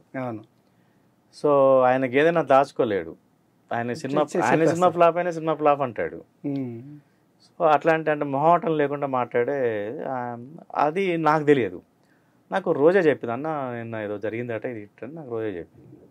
అట్లా అనుకున్నా వదిలేసి. దాని ముందు నుంచి నన్ను డిఎస్పీ రమ్మంటున్నాడు. సరే ఇది అయిపోయిన తర్వాత వస్తా అని చెప్పి, ఎందుకంటే షూటింగ్ అని ఆపమంటాడని భయం నాకు. అంతే కదా, పర్మిషన్ లేవు అది అంటాడేమని భయం. వీళ్ళేమో కోఆపరేట్ చేస్తున్నారు. మరి ఇట్లా షూటింగ్ ఏం ఆపానంటే, ఆ షూటింగ్ ఏం ఆపనర్లే అనే దాంతో సరే 3 రోజులు టైం అయింది. అది తర్వాత వెళ్ళా, లాస్ట్ డే వెళ్తే ఆయన పేరు చెప్పను, నన్ను చూసి ఆగాడు. నువ్వు ఆ డైరెక్టర్ అన్నాడు. నేను డైరెక్టర్ సార్ అన్నా. కూర్చో అన్నాడు. వాళ్ళిద్దరిని బయటకు పెట్టాడు. నీ మీద నిఘా ఉందా అన్నాడు అని అప్పుడు చెప్పాడు నాది సూర్యాపేటకి. సో నిఘా ఉంది, చూసుకో, జాగ్రత్తగా చేసుకో, అనవసరంగా ఎందుకు అని అప్పుడు చెప్తే నాకు అప్పుడు సీక్వెన్స్ అర్థమైంది. అంటే వీళ్ళు 3 కలిసి కోఆపరేట్ చేసినట్టు అర్థమైంది నాకు. అంతే కదా, ఎందుకంటే డిఎస్ పర్మిషన్ లేకుండా వాళ్ళంతా కోఆపరేట్ చేయరు. ఇంకోటి ఏంటంటే ఎస్ఎల్ఆర్ గన్స్ కావాలి నాకు షూటింగ్కి. హైదరాబాద్ నుంచి గన్స్ రావాలి. వాళ్ళు వేరే షూటింగ్కి ఆ గన్స్ ఇచ్చి అవి రాలేదు వీళ్ళ దగ్గరికి. వాడు రావట్లేదు, షూటింగ్ పెట్టాడు. రాధిక నెక్స్ట్ డే మార్నింగ్ వెళ్ళిపోవాలి, నైట్ షూటింగ్ అది. నెక్స్ట్ డే మార్నింగ్ వేరే షూటింగ్కి వెళ్ళిపోతుంది మద్రాస్కి. ఆమె లేకపోతే ఆ షూటింగ్కి వెళ్ళిన లొకేషను రెయిన్ కోసము ఫైర్ ఇంజిన్లు, విండ్ ఎఫెక్ట్ కోసం ప్రొఫైలర్స్ అన్ని తీసుకొచ్చి మొత్తం తీసుకొచ్చి పెట్టాం. గన్స్ లేవు. వాడు లేవు సార్ రావట్లేదు, రాలేదు సార్ అన్నాడు. చేతులు ఎత్తేసిండు. అప్పుడు ఇద్దరిని రిక్వెస్ట్ చేసిన, మన వాళ్ళు ఎస్ఆర్ గన్స్, అప్పుడు సోషల్ పార్టీలు ఉండేవి కదా, అవును ఎస్ఎల్ఆర్ గన్స్ కావాలి కొంచెం అంటే, సరే అని వాళ్ళు ఒరిజినల్ ఎస్ఆర్ గన్స్ వాడేవి దాంట్లో. సో అంత కోఆపరేట్ చేశారు. అంటే వాళ్ళకి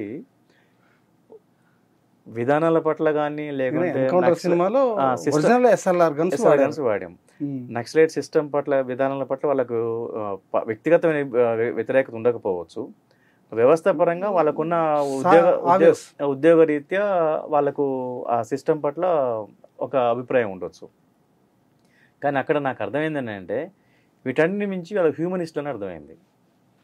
ఎందుకంటే నాకు ఇంత కోఆపరేట్ చేయటం అనేది అంటే మనం అంటే ఒక ప్రేమ, ఆ ప్రేమ ఏంటంటే తెలంగాణ వాడు కాబట్టి ఒక పిచ్చి ప్రేమ, అది గొప్ప ప్రేమ కదా. అది చాలా అంటే వాడు తెలంగాణ డైరెక్టర్ అవుతున్నాడు, అప్పట్లో తెలంగాణ పదంని ఉచ్చరించనీయలే లేదు, తెలంగాణ డైరెక్టర్ అవుతున్నాడు, రాజకీయాల్లో తెలంగాణ పదం ఉచ్చరణ లేదు అప్పట్లో. సో తెలంగాణ పిల్లగాడు డైరెక్టర్ అవుతుందంటే మనం ఎంకరేజ్ చేద్దాం అనే ఒక ఇది, లేదా రిపోర్ట్ పై పంపిస్తున్నాను నాకు డైరెక్ట్గా చెప్పరు కదా.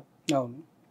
సో అట్లా జరిగింది. కృష్ణ గారు మళ్ళీ చంద్రబాబు గారిని కలవటము, ఆ తర్వాత కలిసి ఆయన మరి ఏం జరిగిందో తెలియదు కానీ లేదు ఏం లేదులే కోఆపరేట్ చేస్తారు ఆయన చెప్పటము. ఆ తర్వాత మేము మళ్ళీ హార్స్ హిల్స్ మదనపల్లికి అక్కడ షూటింగ్ చేసాము. ఇక్కడి నుంచి వదిలేసి లేదు నేను ఈ కాదు, నాకు చింతూరు, మోతుగూడెము, నాకు భద్రాచలం ఆ ఏరియాలో తీయాలని అంటే సరే వెళ్ళి తీసుకోమని పంపించాడు. కృష్ణ గారు రాలేదు కానీ మీతో అందరూ తీసుకొని నేను షూటింగ్ చేసి అక్కడ. సో ఇవన్నీ అన్ని చోట్ల కూడా నాకు పోలీసులు సహకరించారు, గ్రౌండ్లో పార్టీ సహకరించింది. సో చాలా విచిత్రమైన నేపథ్యం, రెండు రకాలుగా సహకరించారు. అక్కడ ఇంకా విచిత్రం ఏంటంటే ఒక గూడెంలో షూటింగ్ చేయాలి, మోతుగూడెం దాటిన తర్వాత. చింతూరు మోతుగూడెం అంటే ఇంకా మోర్ ఫోకస్డ్ కాన్సన్ట్రేటివ్ ఏరియాస్ అవి. అక్కడే బాంబులు ఇవి పెట్టి, పైగా ఆ కారిడార్ అంతా కూడా మొత్తం మార్చింగ్ జరుగుతూ ఉంటుంది. ఈవినింగ్ అయితే మార్చింగ్ జరుగుతూ ఉంటుంది, ఇటువైపు వీళ్ళు అటువైపు వాళ్ళు, ఎవరు మార్చింగ్ వాళ్ళు జరుగుతూ ఉంటుంది. వీళ్ళని వాళ్ళు టచ్ చేసేవాళ్ళు, వాళ్ళు వీళ్ళు టచ్ చేసేవాళ్ళు కాదు, అంటే ఇది ఉండేది. సో పోలీస్ స్టేషన్ పక్కనే మేము ఉండే గెస్ట్ హౌస్ మోతుగూడెంలో. అర్ధరాత్రి అయితే ఎర్రజెండా అని పాటలు పాడుతుండేవాళ్ళు పోలీసులు. అసలు మాకు అర్థమయ్యేది కాదు. సిఐ రాజకుమార్ అని ఉండేవాడు ఆయన పట్ల నక్సలైట్కి చాలా మంచి అభిప్రాయం ఉంది. ఎందుకంటే ఒక నక్సలైట్ ఎన్కౌంటర్ గాయపడితే తీసుకొచ్చి హాస్పిటల్లో జాయిన్ చేసి ఆయనకు వైద్యం చేయించాడట, పంపించిండట. ఆయన పట్ల వాళ్ళకు ఆయన ఒక్కడే తిరిగేవాడు, దట్టు వెపన్ లేకుండా తిరిగేవాడు. వెపన్ ఉంటే తీసుకుంటారని అట్లాంటివి ఉంటాయి, వెపన్ లేకుండా తిరిగేవాడు, బట్ ధైర్యంగా తిరిగేవాడు. ఆయన కోఆపరేట్ చేశాడు మాకు, ఇక ఫలానా దగ్గరికి వెళ్ళండి అని. సో అట్లా చాలా అంటే ఒక సినిమా కళాకారుని, పైగా చిన్నపిల్లోడు తెలంగాణ డైరెక్టర్ అవుతున్నాడు. సినిమాకు నక్సలైట్లు సపోర్ట్ చేశారు, పోలీసులు సపోర్ట్ చేశారు మీ ఎన్కౌంటర్ సినిమా. సో సినిమా నేపథ్యం కూడా అదే ఉంటుంది. సినిమాలో కూడా హ్యూమనిజం చెప్పాం మనం. సినిమాలో పోలీసుల నక్సలైట్లు ఇది కాదు, సమాజం కోసం ఎవరైతే ప్రాణత్యాగం చేస్తారో వాళ్ళే అత్యుత్తమైన హ్యూమనిస్టులు అని చెప్పాం అనమాట.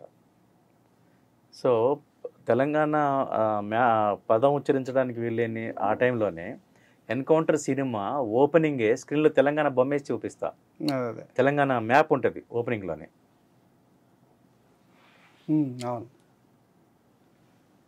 బతుకమ్మని 12 అడుగుల బతుకమ్మతో సాంగ్ చేసాము, 12-13 అడుగుల బతుకమ్మని తయారు చేసాం అప్పట్లోనే. మీరు జైబోలో తెలంగాణ సినిమా, తెలంగాణ ఉద్యమం పీక్ స్టేజ్లో ఉన్నప్పుడు తీశారు. అవును.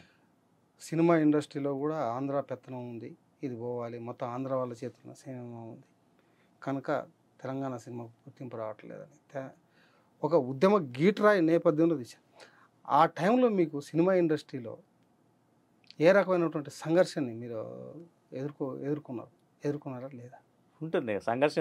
ఎందుకంటే మీకు చెప్పాను కదా, నా స్టార్టింగ్ పాయింట్ ఇది నాది కాదనుకున్నాను, కానీ ఇది నాది, నా అంశాలని నేను దీంట్లో చెప్పాలనుకుని డిసైడ్ అయ్యాను. అయిన తర్వాత ప్రాణం కంటే విలువైంది నా కెరీర్. ఎందుకంటే ఒక సినిమా ఇది నా లైఫ్, ఇది నా గమ్యం, ఇది నా లక్ష్యం అనుకుని ఎప్పుడైతే డిసైడ్ చేసుకొని సినిమా ఇండస్ట్రీలోకి పరిపూర్ణంగా ఎంటర్ అయ్యాను, ఎంటర్ అయినప్పుడు ఏంటంటే ప్రాణం కన్నా గొప్పది నా కెరీర్. ఈ ప్రాణం కన్నా గొప్ప నా ప్రాణం కన్నా గొప్ప కెరీర్ని నేను టాస్క్లో పెట్టడానికి అసలు సంబంధం లేకుండా తెలంగాణ వస్తే ఏం వస్తుందో తెలియకుండా, వస్తుందో రాదో కూడా వస్తుందో రాదో తెలియకుండా శ్రీకాంత్ చారి, యాదయ్య, ఈశాన్ ఇలాంటి వాళ్ళంతా కూడా తెలంగాణ కోసము ప్రాణత్యాగం చేస్తూ ఉంటే నా కెరీర్ ఎంత అని అనుకునేదే నేను ఫస్ట్ డిసైడ్ చేసుకుంది. వీళ్ళ ప్రాణత్యాగాలకు చెల్లించి తెలంగాణకు జరుగుతున్న అన్యాయానికి, అసమానతలకు వ్యతిరేకంగా ఇంత ఉధృతమైన ఉద్యమం జరుగుతున్నప్పుడు, ఇంత ఉధృతమైన త్యాగాలు జరుగుతున్నప్పుడు నేను ఇంట్లో కూర్చోలేను కదా. సో నా కెరీర్ కంటే నా ప్రాణం కంటే కెరీర్ గొప్పదనుకున్నప్పుడు కూడా ప్రాణాలే పోతున్నప్పుడు, ప్రాణత్యాగం చేస్తున్నప్పుడు నా కెరీర్ అంతా అనుకొని డిసైడ్ అయ్యాను. సో ఆ డిసైడ్ అయిన తర్వాత మిగతా ఏది నాకు కనపడలేదు, కనబడవు కూడా. వన్స్ నేను డిసైడ్ అయిన తర్వాత ఏమైతే నాకేంటి, ప్రాణాలు పోతా ఉంటే నాకు ఏమైతే ఏంటి, పోతే పోతాము, ఇంతకన్నా ఇంకేం చేయలేరు కదా అనే దాంతోనే డిసైడ్ అయ్యాను. సో నా బాధ్యతగా తీసుకున్నా, ఇది నా బాధ్యత. నేను కళాకారుడిగా నేను ఏ అంశాలు చెప్పడం కోసం నేను సినిమా ఇండస్ట్రీలో కంటిన్యూ అవుదాం అనుకున్నాను, అంశానికి సంబంధించిన అంశం చెప్పకపోతే నేను నా వృత్తికి ద్రోహం చేసిన వాడు అవుతాను, నా ప్రవృత్తికి కూడా ద్రోహం చేసిన వాడు అవుతాను. కాబట్టి నా వృత్తికి ప్రవృత్తికి న్యాయం చేయడం కోసమే జై బోలో తెలంగాణ తీసా. ఆ తర్వాత ఏం జరుగుతుంది పరిణామాలను కూడా నేను ఆలోచించలేదు, ఆలోచించను కూడా. ఒకటి ఏంటంటే 1997లో మీరు కెరీర్ స్టార్ట్ చేసిన తర్వాత ఎవ్రీ ఇయర్ ఒక సినిమా తీసుకుంటూ వచ్చారు. అవును. 97లో ఎన్కౌంటర్, 98లో శ్రీరాములయ్య, 99లో యమజాతకుడు, తర్వాత 2000లో జయమ్మనదేర, 2001లో భద్రాచలం, ఆ తర్వాత ఒకటి ఇట్లా ఆయుధం, తర్వాత 5లో వచ్చేసి కన్నడ సినిమా, 6లో వచ్చేసి రామ్ సినిమా తీసాం. తర్వాత 5 years గ్యాప్ తర్వాత తెలంగాణ ఉద్యమ సినిమా వచ్చింది. తెలంగాణ జై బోలో తెలంగాణ సినిమా అనేది మిమ్మల్ని ఒక రేంజ్లో తెలంగాణ ఉద్యమకారుడుగా మిమ్మల్ని ఇట్లా నిలబెట్టింది. ఆ తర్వాత 2017 వరకు మళ్ళీ ఒక 5 సంవత్సరాలు కంప్లీట్ మీ ఇండస్ట్రీలో గ్యాప్ వచ్చింది. 2017 తర్వాత మళ్ళీ ఇప్పటివరకు మళ్ళీ లేదు. అదే ఎందుకనంటే అది ఎప్పటికైనా చెప్పాల్సిన అంశమే. ఇది 2001లో కేసీఆర్ గారు ఫస్ట్ టైం మీటింగ్ జరిగింది. కేసీఆర్ గారు కలిశారు. ఇన్నయ్య గారు, పివి ప్రకాష్, కేసీఆర్ గారితో ఒక మీటింగ్ జరిగింది. ఆ మీటింగ్లో బతుకమ్మ సినిమా చేయమని అడిగారు. కథ చెప్పాడు కేసీఆర్ గారు. ఇట్లా తెలంగాణ పార్టీ ఫామ్ అవుతుంది అని అంటే బాగానే ఉంది అంశం, సరే చేద్దాము. అప్పుడు పీక్లో ఉన్నాం. భద్రాచలం రెడీ అయింది అప్పటికే, అంటే వరుస హిట్లతో పీక్లో ఉన్నాము. సో చేస్తాను ఒప్పుకోవటం జరిగింది. తర్వాత మళ్ళీ ఫైనాన్షియల్ ఇష్యూస్ వల్ల ఆ సినిమా మొదలుపెట్టలేని పరిస్థితిలో కేసీఆర్ గారు వీళ్ళు ఆ సిచ్యువేషన్ ఉన్న టైంలో నేను కొంతమందికి చెప్పా, ఇట్లా బతుకమ్మ అనే కథ బాగుంటుంది, నేను చేయడానికి ఇంట్రెస్ట్గా ఉన్నా, నా పేరు మీద కొంత మార్కెట్ అనేది ఉంది కాబట్టి, భద్రాచలం పెద్ద హిట్ అయింది కాబట్టి, సో చిన్న సినిమా అవుతుంది. కాకపోతే భద్రాచలం కూడా ఆ రోజుకి చిన్న సినిమానే, కానీ పెద్ద హిట్ అయింది. సో ప్రయోగాలు అన్నీ చేశాను నేను. ఇప్పుడు పెద్ద స్పేస్లో సినిమాలు చేసాము, భద్రాచలం చేసాము, ఇట్లాంటివి చేసాము. సో నేను డెఫినెట్గా దీన్ని బాగా మలిచి చేయొచ్చు అనే దాంతో నాకు తెలిసిన ప్రొడ్యూసర్లకు చాలామందికి చెప్పాము. వాళ్ళు తెలంగాణ అనేసరికి కొంచెము న్యాచురల్గా ఏంటంటే ఇండస్ట్రీ చాలా సెన్సిటివ్గా ఉంటుంది. మనకెందుకు ఈ గొడవలు, మన సినిమా మీద మనం తీసుకోవాలి, మన టేస్ట్ దగ్గర సినిమాలు చేసుకుని వదిలేసుకోవాలి, మనకు ఈ రాజకీయాలు, ఈ గొడవలు ఇవి ఎందుకనే మూడ్లో కొంతమంది, అంటే 90% అట్లాగే ఉంటారు, ఓ 10% అటు ఇటుగా ఉంటారు. సో చాలామంది ఒక 5-6 ప్రొడ్యూసర్లు చెప్పాము, నాకు బాగా తెలిసిన వాళ్ళు, నాతో సినిమా చేయాలనుకునే వాళ్ళకి చెప్పాము. ఎవరికో చెప్పకుండా నా దగ్గరికి వచ్చి సినిమా చేస్తానే వాళ్ళకి చెప్పాము. వాళ్ళు మళ్ళీ కనబడకుండా వెళ్ళిపోయారు. సో మనం వదిలేసి మళ్ళీ వేరే కమర్షియల్ సినిమాకి వెళ్ళిపోదాం అనుకున్న మూడ్లో ఉండగా ఇండస్ట్రీ మొత్తం స్ప్రెడ్ అయిపోయింది. బతుకమ్మ సినిమా గురించి మాట్లాడు ఇప్పుడు తెలంగాణ కోసం, కేసీఆర్ కోసం సినిమా తీస్తున్నట్టు శంకర్ అందరిని అడుగుతున్నాడు అనేది స్ప్రెడ్ అయింది. అక్కడి నుంచి మొదలైంది. ఇంకా అక్కడి నుంచి మనం అర్థం చేసుకోవచ్చు దాని గ్యాప్ పరిస్థితి ఏమిటి అని. ఈ సినిమా మార్పులలో ఒకప్పుడు థియేటర్లు రాజ్యం. అవును. ఇప్పుడు అంతా ఓటీటీ ప్లాట్ఫామ్స్ ఉంటారు, మల్టీప్లెక్స్లు కూడా పోయినాయి. థియేటర్లు పోయినాయి, మల్టీప్లెక్స్లు వచ్చినాయి. మల్టీప్లెక్స్ల స్థానంలో ఓటీటీలు, అంటే ప్రజలు ఇంట్లో ఉన్న స్క్రీన్ దాటి బయటికి రాని పరిస్థితి వచ్చింది. కారణం ఏంటి? కారణం ఇదే, మనకు వాళ్ళకి కావాల్సిన సినిమా ఇవ్వకపోవటమే. ఎందుకంటే మీరు అన్నట్టు వాళ్ళకి వాళ్ళు ఏదైతే కావాలనుకుంటున్నారో ఆ సినిమా థియేటర్లో లేదు కాబట్టి వాళ్ళు ఓటీటీ కలవడం. మంచి సినిమా చేస్తే డెఫినెట్ థియేటర్కి వస్తారు. వచ్చిన సందర్భాలు చాలా ఉన్నాయి కదా. రీసెంట్గా కూడా మంచి సినిమా కదిలొచ్చారు, సినిమా బాగుందని కదిలొచ్చి సినిమా చూసిన వాళ్ళు ఉన్నారు కదా. సో ఈ రోజుకి మంచి సినిమా ఇస్తే, వాళ్ళకి నచ్చే సినిమాని ఇస్తే ఖచ్చితంగా థియేటర్కి వస్తారు. అంటే ప్రజలపైన తీవ్రమైనటువంటి ప్రభావితం, ఒక ముద్ర వేసేటువంటి సినిమా రంగం ప్రజల ఆలోచనలకు అనుగుణంగా ప్రజలు నచ్చే విధమైనటువంటి సినిమాలు రావడం లేదు సినిమా ఇండస్ట్రీ రావట్లేదు. ఎందుకంటే ఆ రోజుకి ఆ రోజే ఇన్స్టెంట్ కాఫీ లాగా ఏదో ఫ్రైడే సాటర్డే సండేకి వాళ్ళు ఏదో టైంపాస్ కోసం వెళ్ళి టైంపాస్ చూసి ఇంటికి వచ్చి పాప్కార్న్ తిని కూల్ డ్రింక్ తాగి ఇంటికి వచ్చి ఏదో టైంపాస్ చేసాం, 2 గంటలు 3 గంటలు ఎంజాయ్ చేసాం అనే సినిమాలు తప్ప, ఈ 3 గంటలు నా విలువైన సమయాన్ని పర్ఫెక్ట్గా ఈ సినిమా కేటాయించాను, ఈ 3 గంటలు నాకు చాలా ఉపయోగపడింది అని గుర్తుపెట్టుకునే ప్రేక్షకుడు కావాల్సిన కంటెంట్ని మనం ఇవ్వట్లేదు. అంటే ప్రజలు మంచి సినిమా కోసం చూస్తున్నారు ఖచ్చితంగా, కానీ సినిమా ఇండస్ట్రీ మంచి సినిమా ఇవ్వడం లేదు, ఇవ్వాల్సిన అవసరం ఇవ్వడం లేదు ప్రస్తుతం. అంతే ఇస్తున్నారు, వెరీ 1%. 1% మొత్తానికి లేదని చెప్పడానికి లేదు, ఒక 1% 2% ఉంటుంది. అయితే ఈ పరిస్థితుల్లో మీ కుమారుడు దినేష్ మహీంద్రని సినిమా రంగంలోకి మీరు ఎంట్రీ చేయబోతారు. నేను ఎంట్రీ చేయాలి, వాడు ఎంటర్ అయ్యాడు. మీరు ఎంట్రీ చేయాలి, వాడు ఎంటర్ అవుతున్నాడు మన సంబంధం లేకుండా. మనం ఎవడు ఆ నేపథ్యం ఒకసారి చెప్తారా?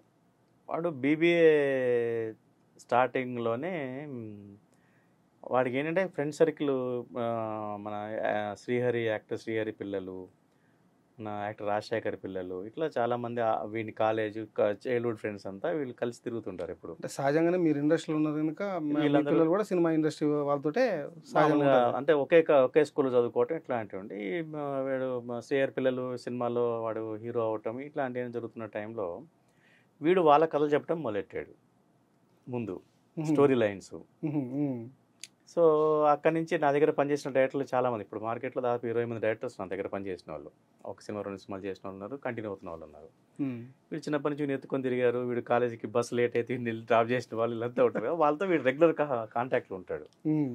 సో వాళ్ళకి స్టోరీ లైన్ ఉంది ఇట్లుంది అని వాళ్ళతో డిస్కస్ చేయడం మొదలెట్టాడు. ఇది నాకు కొంతకాలం తర్వాత తెలిసింది. BBA అయిపోతుండగా MBAకి స్క్రాచ్ కోర్స్ పంపిద్దామనే ఐడియా ఉండే నాకు యాక్చువల్గా. అంటే ఒకరోజు నేను ఒక కథలు తయారు చేసుకుంటాను, ఒక కథ చెప్తాను వింటాం అన్నాడు. అని మొఖంలో ఇప్పుడు నీ కథలేదు, నువ్వు MBAకి స్క్రాచ్ కోర్స్ చేద్దాం చేసేయాలి. దాంతో ఇంకా రికమెండేషన్ మొదలయ్యాయి. లేదు సార్ దినేష్ మీరు ఆపిన ఆగడు, ఒకసారి అయితే మీరు కథ వినండి, మీరు జడ్జ్ చేయండి సార్, డెఫినెట్గా మేమైతే తను ఎంకరేజ్ చేస్తున్నాం అని చెప్పారు. చెప్పిన తర్వాత సరే, అప్పుడు నేను ఈ కరోనా టైంలో సర్వీసెస్ చేయటము డే అండ్ నైట్, అసలు ఈ సినిమా ఇండస్ట్రీలో ఎంప్లాయీస్కి, ఫిల్మ్ ఎంప్లాయీస్ అందరికి కూడా వీళ్ళకు, తర్వాత తిరుపతిలో, ఇటు రాజమండ్రి, ఇటు వైజాగ్ మొత్తం కమ్యూనికేట్ చేయడం, చిరంజీవి గారు ఆధ్వర్యం వీళ్ళందరి కమిటీ వేసుకుంటున్నారు, చిరంజీవి గారు, నేను, సురేష్ బాబు ఇట్లా చాలామంది. ఆ కమిటీలో ఏంటంటే ఇండస్ట్రీలో నేను ఫెడరేషన్లో ఉన్నాను కాబట్టి నేను కీలకంగా ఎగ్జిక్యూషన్ అంతా మనది ఉండేది, మిగతా అంతా వాళ్ళు చేసేవాళ్ళు. ఎగ్జిక్యూషన్లో కంప్లీట్ బిజీగా ఉండేవాళ్ళు. మానిటరింగ్ అంతా చిరంజీవి గారు చేసేవాళ్ళు. ఎవ్రీడే ఆయన 3 గంటలకు 4 గంటలకు ఫోన్ చేసేవాడు, తెల్లవారు 4 గంటలకు ఫోన్ చేసేవాడు, ఈరోజు ఎంతమందికి ఇస్తున్నాం మనం అని. 4కి అసలు ఎంత మానిటరింగ్ ఉంటుంది, అంత చాలా మానిటరింగ్. కానీ సర్వీస్ ఓరియంటేషన్ చాలా బాగుంటాయి, సర్వీస్ చేయాలనే తపన, ఇది ప్రాపర్గా మనం రీచ్ చేయాలి అనే తపన చాలా గొప్పగా ఉంటుంది. ఆ టెక్నాలజీని, నేను ఇన్వెంట్ చేసిన టెక్నాలజీని భారతదేశంలో అన్ని యూనియన్లు ఆ టెక్నాలజీని ఫాలో అయినాయి తెలుసుకొని. నేను ఆల్ ఇండియా ఫిల్మ్ ఎంప్లాయీస్ కాన్ఫెడరేషన్లో వైస్ ప్రెసిడెంట్గా కన్వీనర్ ఉండేవాడిని. సో దీంతో నాకు ఆల్ ఇండియా లెవెల్లో డైరెక్టర్స్ కానీ యాక్టర్స్ రైటర్స్ అందరూ పరిచయాలు ఉన్నాయి కాబట్టి ఆ ఆర్గనైజేషన్స్ అన్నీ కూడా నా అప్రోచ్ అయ్యేవాళ్ళు. ఎట్లా చేసావు నువ్వు, సిస్టమ్ ఎట్లా చేసావు, అంత ట్రాన్స్పరెంట్గా. అంటే నీకు మెటీరియల్ అందితే నీ దగ్గర నుంచి ఒక ఓటీటీ వస్తుంది, ఓటీపీ వస్తే మెటీరియల్ ఇస్తలేదు అది. సో అది కరెక్ట్గా ఎవరికైతే చేరాలో వాళ్ళకి చేరుతుంది, అది మధ్యలో మిస్యూజ్ అవ్వదు, అట్లాంటి సిస్టమ్ తయారు చేసాం. సో ఇవన్నీ ఆయన మానిటరింగ్ చేసేవాడు, చాలా తపన ఉండేది, అంటే హెల్ప్ చేయాలనే ఒక అంటే అదైతే గట్టిగా ఉంటుంది ఆయనకి. సో దాంట్లో బాగా బిజీగా ఉండటం వల్ల వీని అసలు పట్టించుకోవటం మానేసాం. ఇంట్లోనే నా ఫ్లాట్లోనే నేను తెల్లవాళ్ళు బాల్కనీలో కూర్చునేవాడిని, వీళ్ళు బెడ్రూమ్లో పడుకునేవాళ్ళు. ఎప్పుడో ఏదో మాటలు పడుతున్నాయి వస్తే బాల్కనీలో కూర్చొని దోమలు కొట్టుకుంటూ కూర్చొని మాట్లాడుతుండేవాడిని. ఆర్గనైజ్ చేస్తున్న సిస్టంలో పెట్టుకొని ఎవరికి రీచ్ అయింది, ఎంతమంది రీచ్ అయింది, ఏమైనా కంప్లైంట్స్ ఉన్నాయా, ఏమైనా ఎర్రర్స్ ఉన్నాయా, దీన్ని రెక్టిఫై చేయడం, ఈ పనిలో ఉండేవాళ్ళం. సో వాళ్ళకి విసుగు పుట్టింది అసలు. అసలు ఏంటి నేను కథ చెప్తా అంటే వినకుండా ఇవన్నీ చేస్తావు అనేది అయిపోయింది. ఇక చెప్పిన 5 గంటలకు ఇంటికి వచ్చి బిల్లు కొట్టేవాళ్ళు. వీళ్ళేమో ఆన్లైన్ క్లాసెస్. సో ఇట్లాంటి ఇష్యూస్ ఉన్నప్పుడు ఇంకా వాళ్ళు కొంచెం ఫ్రస్ట్రేట్ అవ్వటం అనేది అర్థం అవుతా ఉంది. సరే అయిపోయిన తర్వాత ఇక డైరెక్టర్ అసోసియేషన్ మళ్ళీ ఎలక్షన్ మొదలైంది. ప్రెసిడెంట్ కదా డైరెక్టర్, అప్పుడు ప్రెసిడెంట్. తర్వాత వదిలేసాను నేను. ఇక సమస్య లేదు, మాకు కెరీర్ ఉంది, మా లైఫ్ ఉంది, నువ్వేంటి మొత్తం దీంట్లోకి వెళ్ళిపోతే మా పరిస్థితి ఏంటనేది మొత్తం ఒక మీటింగ్ ఇంట్లో పెడితే, సరే నేను ఈసారి పోటీ చేయను, పక్క వస్తాను, ఎవరో వాళ్ళు చేసుకుంటారు. గట్టి ఫైటింగ్ జరిగింది ఇంట్లో. వదిలేసాం. చాలా మంది డైరెక్టర్స్ నా కొడుకు ఫోన్ చేశారు, ఈసారి మీ డాడీ నీకు ఒకసారి కంటిన్యూ చేయమని. లేదు అంకుల్ సమస్య లేదని చెప్పాడు. ఆడ ఖచ్చితంగా వాడు చాలా కన్ఫర్మ్ ఫిక్స్. మీ మీద ఫైటింగ్ మీ కొడుకు చేసినా మీ ఆవిడ చేసిన? వీడే, వాడే. సో వాని కెరీర్ని ఆడ ఏదో తపనుంది వాడికి, మనమే వానికి సహకరించట్లేదని అర్థమైంది. అంటే అప్పుడు ఏంది వీడు ఇంత ఇదిగా ఉన్నాడని, సరే వన్ 5 డే కట్ చెప్పరా అన్నాను. ఒక 1/2 అవర్ లైన్ చెప్పాడు. ఇది చాలా బాగుందండి, వాడు చెప్పే స్టైల్ కూడా చాలా బాగుంటుంది, నేరేషన్ స్కిల్స్ బాగున్నాయి ఆయనకి. సరే ఎట్లా ఎగ్జిక్యూట్ చేస్తాడో ఏంటో తెలియదు కానీ నేరేషన్స్ బాగానే ఉన్నాయి, సరే కథ చేసుకో, ఇంకా స్క్రాచ్ కోర్సులు ఏం వదిలే అని చెప్పేసి వదిలేసి ఆ కథ చేసుకున్న క్రమంలో ఈ ఆన్లైన్ క్లాసెస్ వీటికి అప్రోచ్ అవ్వటం ఇవన్నీ వాటి చేసుకుంటున్న టైంలో వైఎస్ సత్యానంద్ గారు యాక్టింగ్ కోర్సులు నేర్పిస్తూ ఉంటారు. పవన్ కళ్యాణ్ గారికి, మహేష్ బాబు, ప్రభాస్ గారికి అందరికి కూడా తనే ఇచ్చేసాడు చాలామంది హీరోస్కి. సో ఆయనకు నాకు ఆ పరిచయాల వల్ల ఆయన ఎందుకు మీరు నా దగ్గర పంపించేసి నేను చూసుకుంటా అంటే కరోనా టైంలో పంపించాను. పంపిస్తే ఒక 3 నెలలు ఒకసారి, మళ్ళీ గ్యాప్ వచ్చి మళ్ళీ 3 నెలలు ఒకసారి చేసి వచ్చిన తర్వాత ఆ కథ ఆల్మోస్ట్ రెడీ అయిపోయింది. దాన్ని నేను ఇంకా పర్సనల్గా కూర్చొని ఏం చేస్తున్నాను ఒక 1 ఇయర్ నుంచి మనం తోముతూ ఉన్నాం. తోమిన తర్వాత సరే ఎవరికైనా వేరే వాళ్ళకి అప్పచెప్దాం, మనం ఎందుకు లే అని మనం కొద్దిమందిని పరిచయం అంటే ఈ కొత్త వాళ్ళు కదా సరే అనే మూడ్లో వాళ్ళు ఉంటుంది. ఎందుకంటే వాళ్ళకి ఎవరికైనా అదే ప్రాబ్లం, కొత్త వాళ్ళకి సినిమా ఇండస్ట్రీలో కొత్త ప్రవేశం అనేది గగనంగా. ఏ నిర్మాతకైనా ఆ ప్రాబ్లం ఉంది, పుట్టినొప్పుల ప్రాబ్లం అంటాం కదా, ఆ పుట్టినొప్పులు ఎవరి నిర్మాతకైనా ఉన్నాయి. సో సరే అని ఈ పుష్ప 2కి వీడు ఒక షెడ్యూల్ చేశాడు సుకుమార్ దగ్గర. సో వాళ్ళు అవుట్డోర్ వెళ్ళిన తర్వాత వీడికి మళ్ళీ కథ రాసుకోవడం కంటిన్యూ అయ్యాడు. సరే నేను సుకుమార్ గారికి కథ చెప్తాను జడ్జిమెంట్ కోసం అని అన్నాడు నాతో. అంటే సరే నేను మాట్లాడి పంపిస్తే ఒక 1/2 అవర్లో కథ చెప్తామని అడిగాడు ఆయన. వీడు లేదు సార్ నేను 2 అవర్స్ కథ చెప్పడానికి అలవాటు పడ్డాను, మీరు 2 అవర్స్ ఓపిక వినాలి మీరు అని వీడు రిక్వెస్ట్ చేసుకున్నాడు.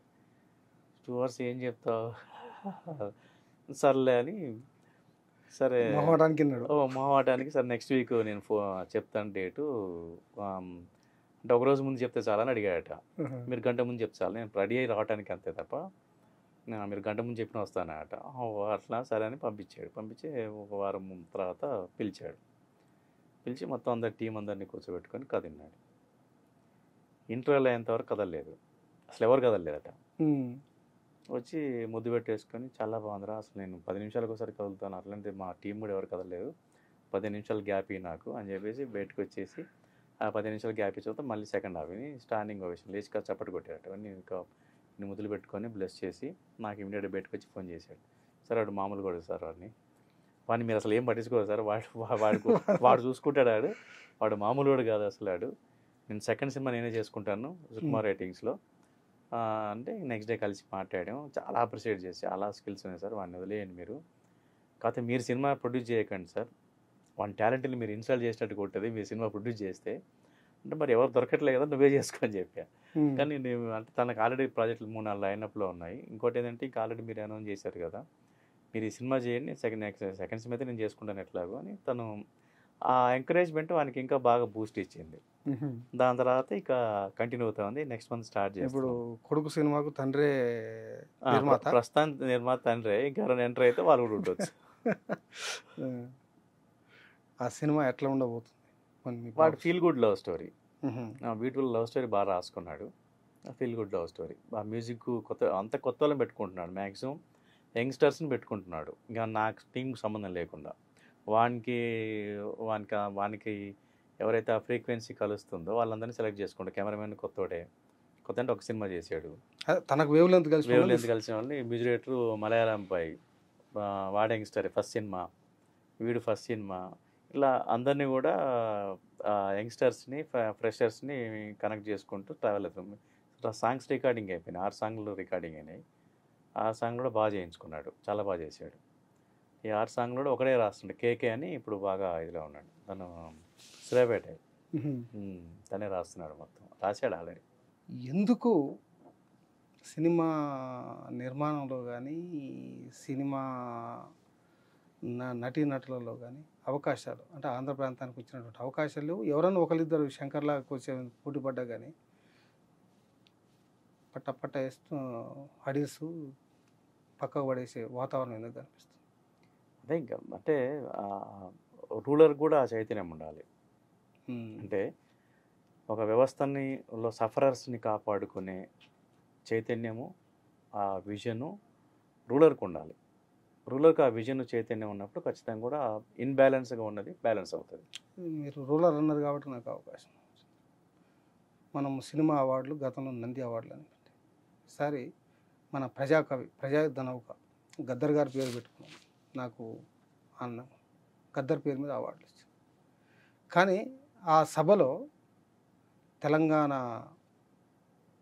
దర్శకులు కానీ తెలంగాణ నటులు పైడి జయరాజ్ అయితేనేం, శ్యామ్ బెనగల్ అయితేనేం, దివంగత మన ప్రభాకర్ రెడ్డి గారు అయితే వీళ్ళ పేర్లు కనీసం ఉచ్చరించలేదు అన్నటువంటి ఒక విమర్శ కూడా ఈ ప్రభుత్వం ఉంది. నాకు చాలా మెసేజ్లు వచ్చినా నేను చాలా మంది ఫార్వర్డ్ చేశా, మినిస్టర్లు కూడా ఫార్వర్డ్ చేసిన. మీరు ఎట్లా చూస్తున్నారు? అది తెలంగాణ డైరెక్టర్ ఖచ్చితంగా అది చెప్పాల్సిన అవసరము అధిక మన పెద్దలకు ఉంటుంది. ఖచ్చితంగా పవర్లో ఉన్న వాళ్ళకి డెఫినెట్గా చరిత్రను చెప్పాలి కదా, చరిత్రని విస్మరించకూడదు ఎవరు. దాంట్లో ఒక విమర్శ ఒక విమర్శ కాదు, ఇదొక విమర్శ అయితే గద్దరు స్మగ్లర్లకు వ్యతిరేకంగా పోరాడు. మొత్తం అడవుల్ని కాపాడాలని కోరుకున్నాడు, అడవి బిడ్డల్ని రక్షించాలని కోరుకున్నాడు. కానీ అడవుల్ని నరికి ఎర్రచందనం స్మగుల్ చేసిన ఒక స్మగ్లర్గా నటించినటువంటి నటుడికి అవార్డు ఇచ్చినటువంటి చర్చ కూడా తెలంగాణ సమాజంలో బాగా ఉంది. బట్ వాళ్ళు తెలియదు ఇట్లా ఉంటుందని తెలియదు వాళ్ళకి, తెలుసు కదా వాళ్ళకి. ఇప్పుడు ఇట్లాంటి అవార్డులు ఇలా ఇచ్చినప్పుడు ఖచ్చితంగా తెలంగాణ సమాజం కానీ లేదా భారతీయ సమాజం కానీ లేదా డెమోక్రేట్స్, అన్ని ప్రాంతాలకు సంబంధించిన డెమోక్రేట్స్ కానీ అభ్యుదయవాదులు కానీ విప్లవాదులు కానీ విమర్శ చేస్తారు. ఎందుకంటే గద్దరన్నకి అభిమానులు ఒక చోట లేరు కదా, చాలా చోట్ల ఉన్నారు. సో అదాన్ని పక్కన పెడితే విశ్వవ్యాప్తంగా ఉన్నారు. అది అది అది ఆయన పేరును అది పక్కన పెడితే ఒక ప్రభుత్వం ఇచ్చే అవార్డులకు ఒక గైడ్ లైన్స్ ఉంటాయి. ప్రభుత్వం ఇవ్వాలి కదా, ప్రభుత్వం ఎలాంటి సినిమాలకు అవార్డులు ఇవ్వాలి? సమాజానికి పనికొచ్చే సినిమాలకు అవార్డు ఇవ్వాలి, లేకపోతే ప్రజలకు చైతన్యపరిచే సినిమాలకు అవార్డులు ఇవ్వాలి, లేకపోతే ప్రజల కోణంలో ఉన్న సినిమాలకు అవార్డులు ఇవ్వాలి. సో ప్రభుత్వానికి ఉండే అవార్డుకు ఉండే గైడ్లైన్స్ని వాళ్ళు పాటించకపోవటం విమర్శ ఉంది. ముఖ్యంగా గద్దరన్న పేరు పెట్టుకున్నారు కాబట్టి గద్దర్కి పేరు మీద ఈ అవార్డు ఇస్తారు అనేది కూడా ఉంది. సో ఏంటంటే ఆ ప్రాపర్గా దాన్ని డీల్ చేసే విధానంలోనే ఏదో జరిగింది, లోపం ఉంది. సీఎం మాట్లాడేటప్పుడు చరిత్రను విస్మరించి పైడి జయరాజు గారు, కాంతారావు గారు, ప్రభాకర్ గారి పేర్లు, సి నారాయణ రెడ్డి గారు చాలా కృషి చేశారు కదా. జ్ఞానపీఠే కాకుండా ఆయన అన్ని అసలు ఉర్దూ, హిందీ, తెలుగు అంటే మల్టీ అంటే అంత కెపాసిటీ, అంత సమర్థత ఉన్న గొప్ప కవి కదా. సో వాళ్ళ పేర్లు చెప్పుంటే సమాజం అంటే ఎంతో కొంత ఊరట కలిగేది. మన వాళ్ళ పేర్లు చెప్పారు, ఆయన ఒక ప్రత్యేక అభిమానం వాళ్ళ మీద, వీళ్ళందరి మీద ప్రత్యేక అభిమానం ఉంది ప్రజలకి, ప్రేక్షకులకు కావచ్చు, ప్రజలకు కావచ్చు. అది ముఖ్యమంత్రి నోటి మీదుగా ఆ పేర్లు వచ్చి ఉంటే కొంత సంతృప్తి చెందేవాళ్ళు, ఎంతో కొంత, మొత్తం కాకపోయినా ఎంతో కొంత ఓకే మన వాళ్ళని తలుచుకున్నాము మనము అనేది ఆ వేదికకి ఒక గౌరవం ఉండేది. ఆ లోపం కొట్టొచ్చినట్టు కనపడ్డది. డెఫినెట్. అది నాకు వచ్చిన మెసేజ్ను చాలామంది మినిస్టర్లు పంపించా.